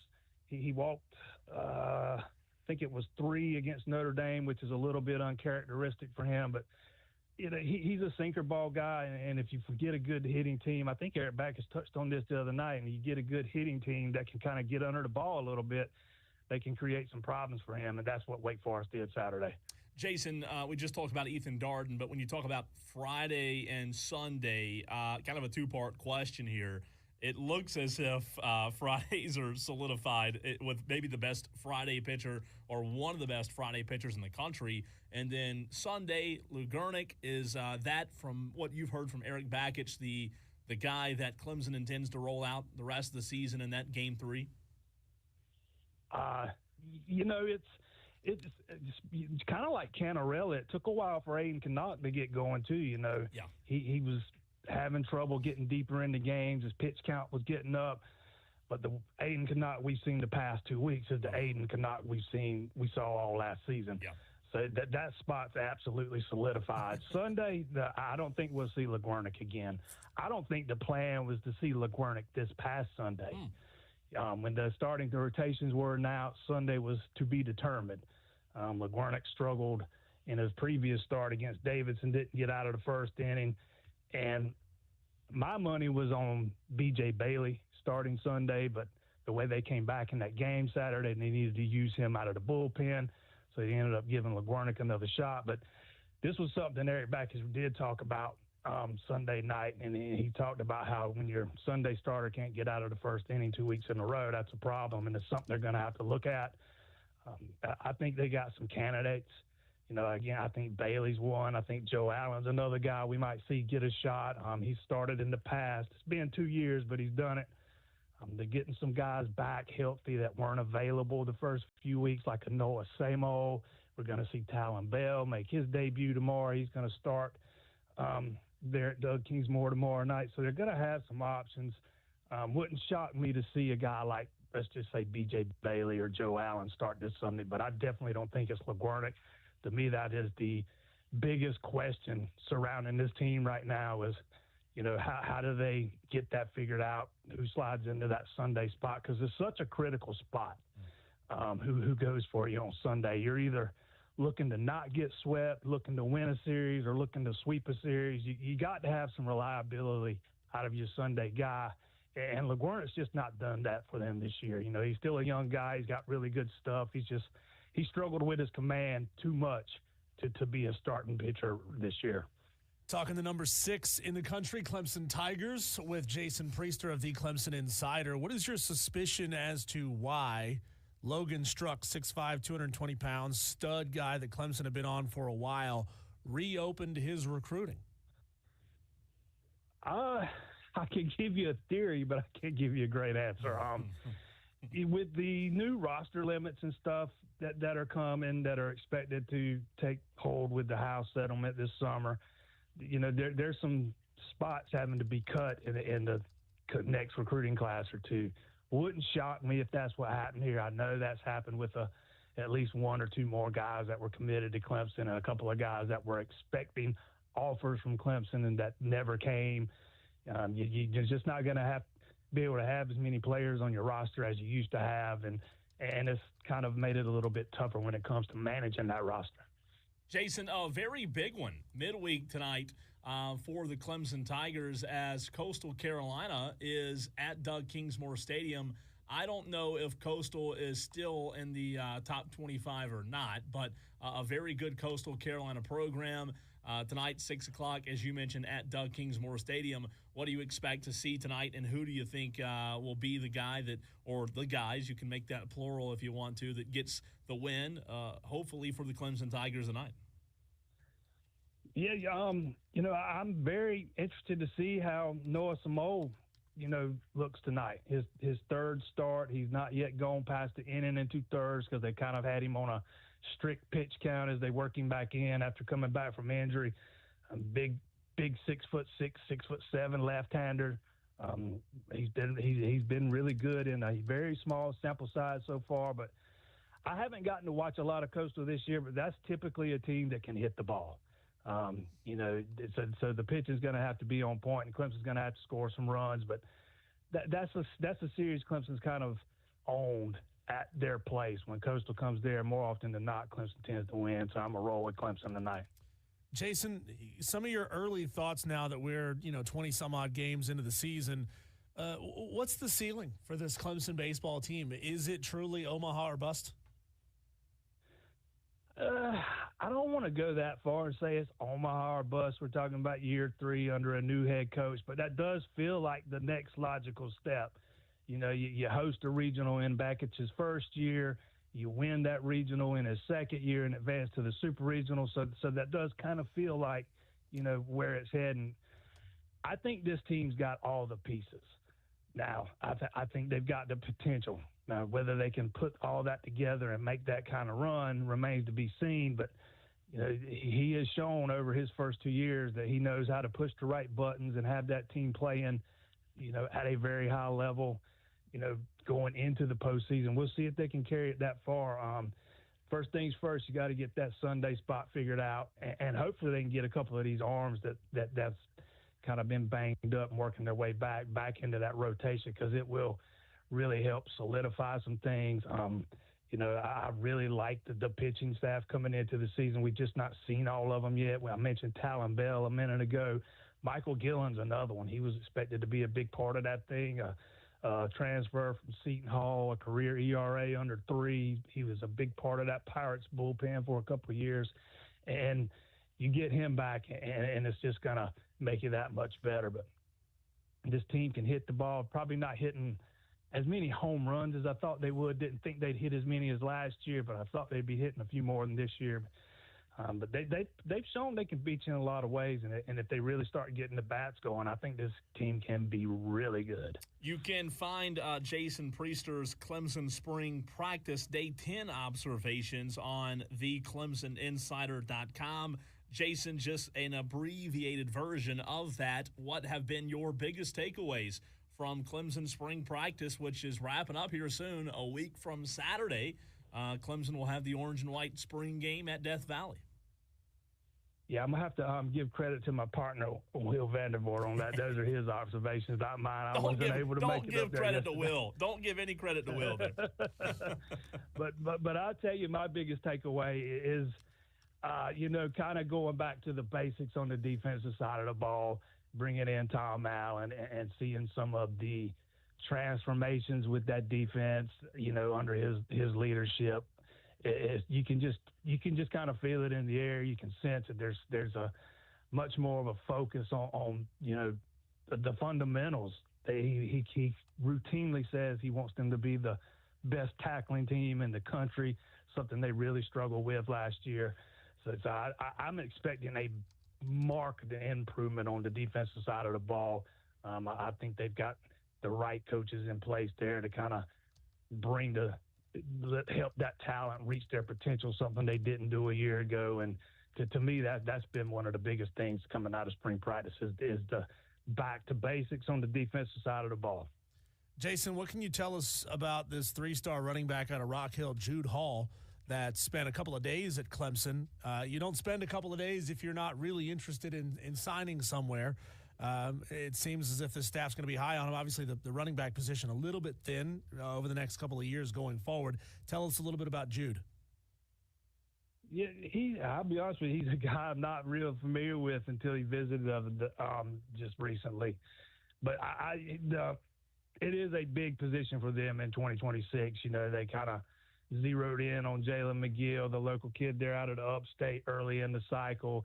He ends up committing to Rutgers, backs off a couple weeks later, and Clemson's kind of moved in a different direction. They offered Carson Baker, Javion Mallory, who just committed to Miami, and Jay Lamar, a kid out of Georgia. Matter of fact, had a phone call with him this morning. He's always talked about how Georgia's has been his favorite all along, and he told me today that since he spent a couple of days on campus, Clemson's his new number one. So we'll see what happens. Those are probably the two names to know at running back moving forward, at least for now, Carson Baker and Jay Lamar. We'll see if they can reel one of those guys in. Jason, great stuff as always, man. We appreciate you taking time to join us. Have fun at the game at Doug Kingsmore in just over an hour from now, and we'll talk to you soon, man. Appreciate you having me on, guys. Absolutely, Jake.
It's what? It's wire to wire. My bad. With Diesel. I was Hey, showing Cole, JJ. I didn't do it this You time. didn't do it. I It's was not showing my fault. JJ something during the break, and I had your slider down. Not your cheeseburger slider that you had man. for lunch today. I'm going to be thinking about that all day. I'm going was to be thinking good, about that wasn't to the next time I go back to Fifth Third Park. That's good So stuff. I can get another one. But I want the full size. I want the Big Mama. I don't know, man. I might take.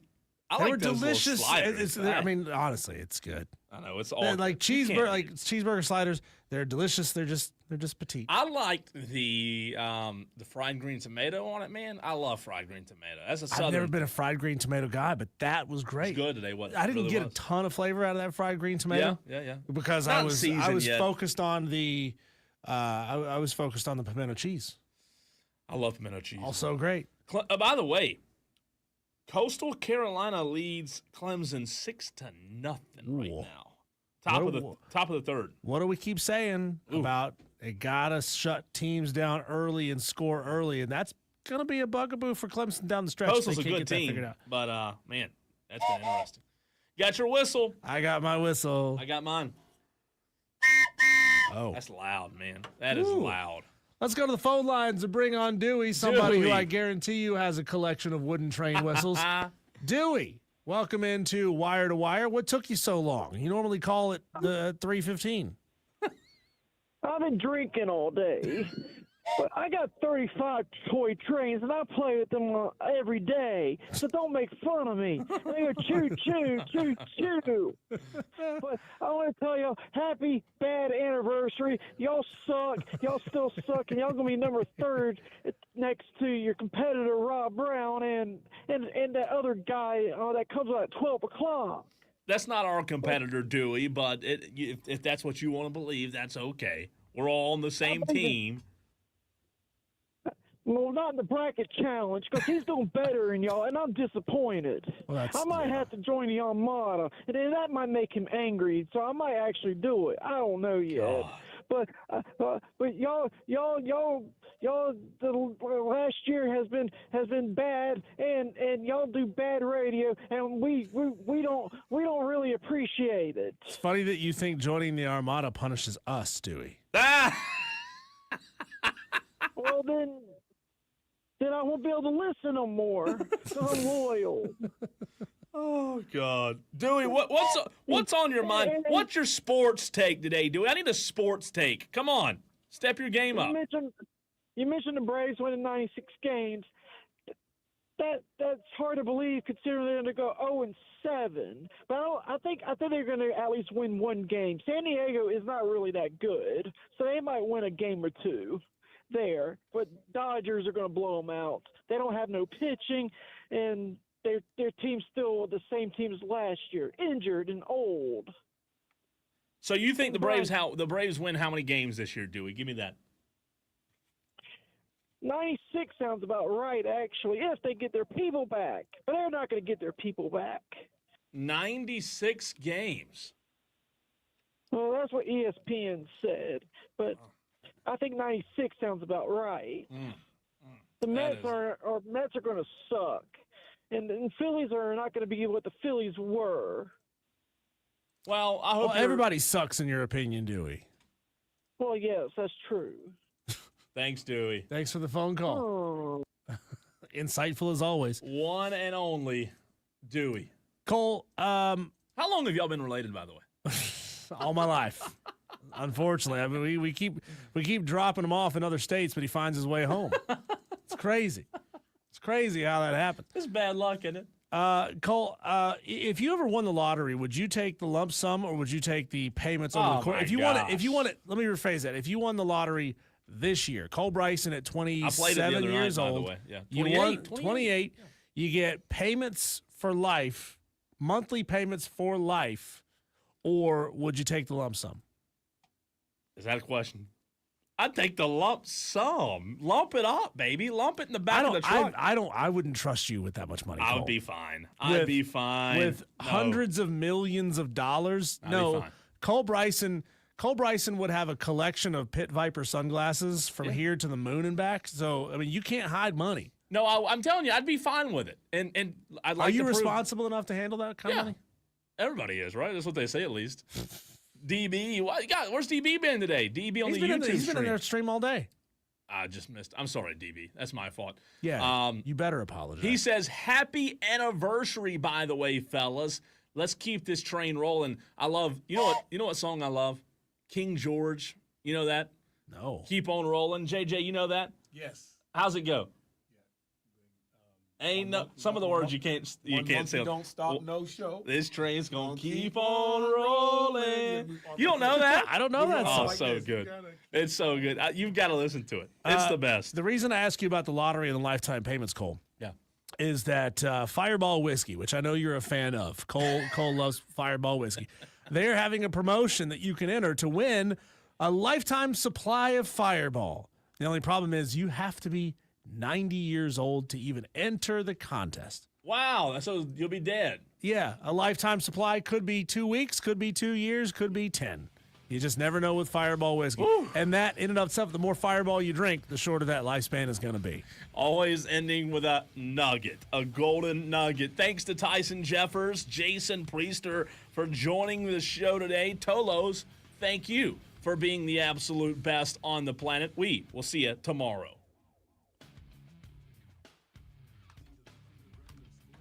So, JJ, I timed it out with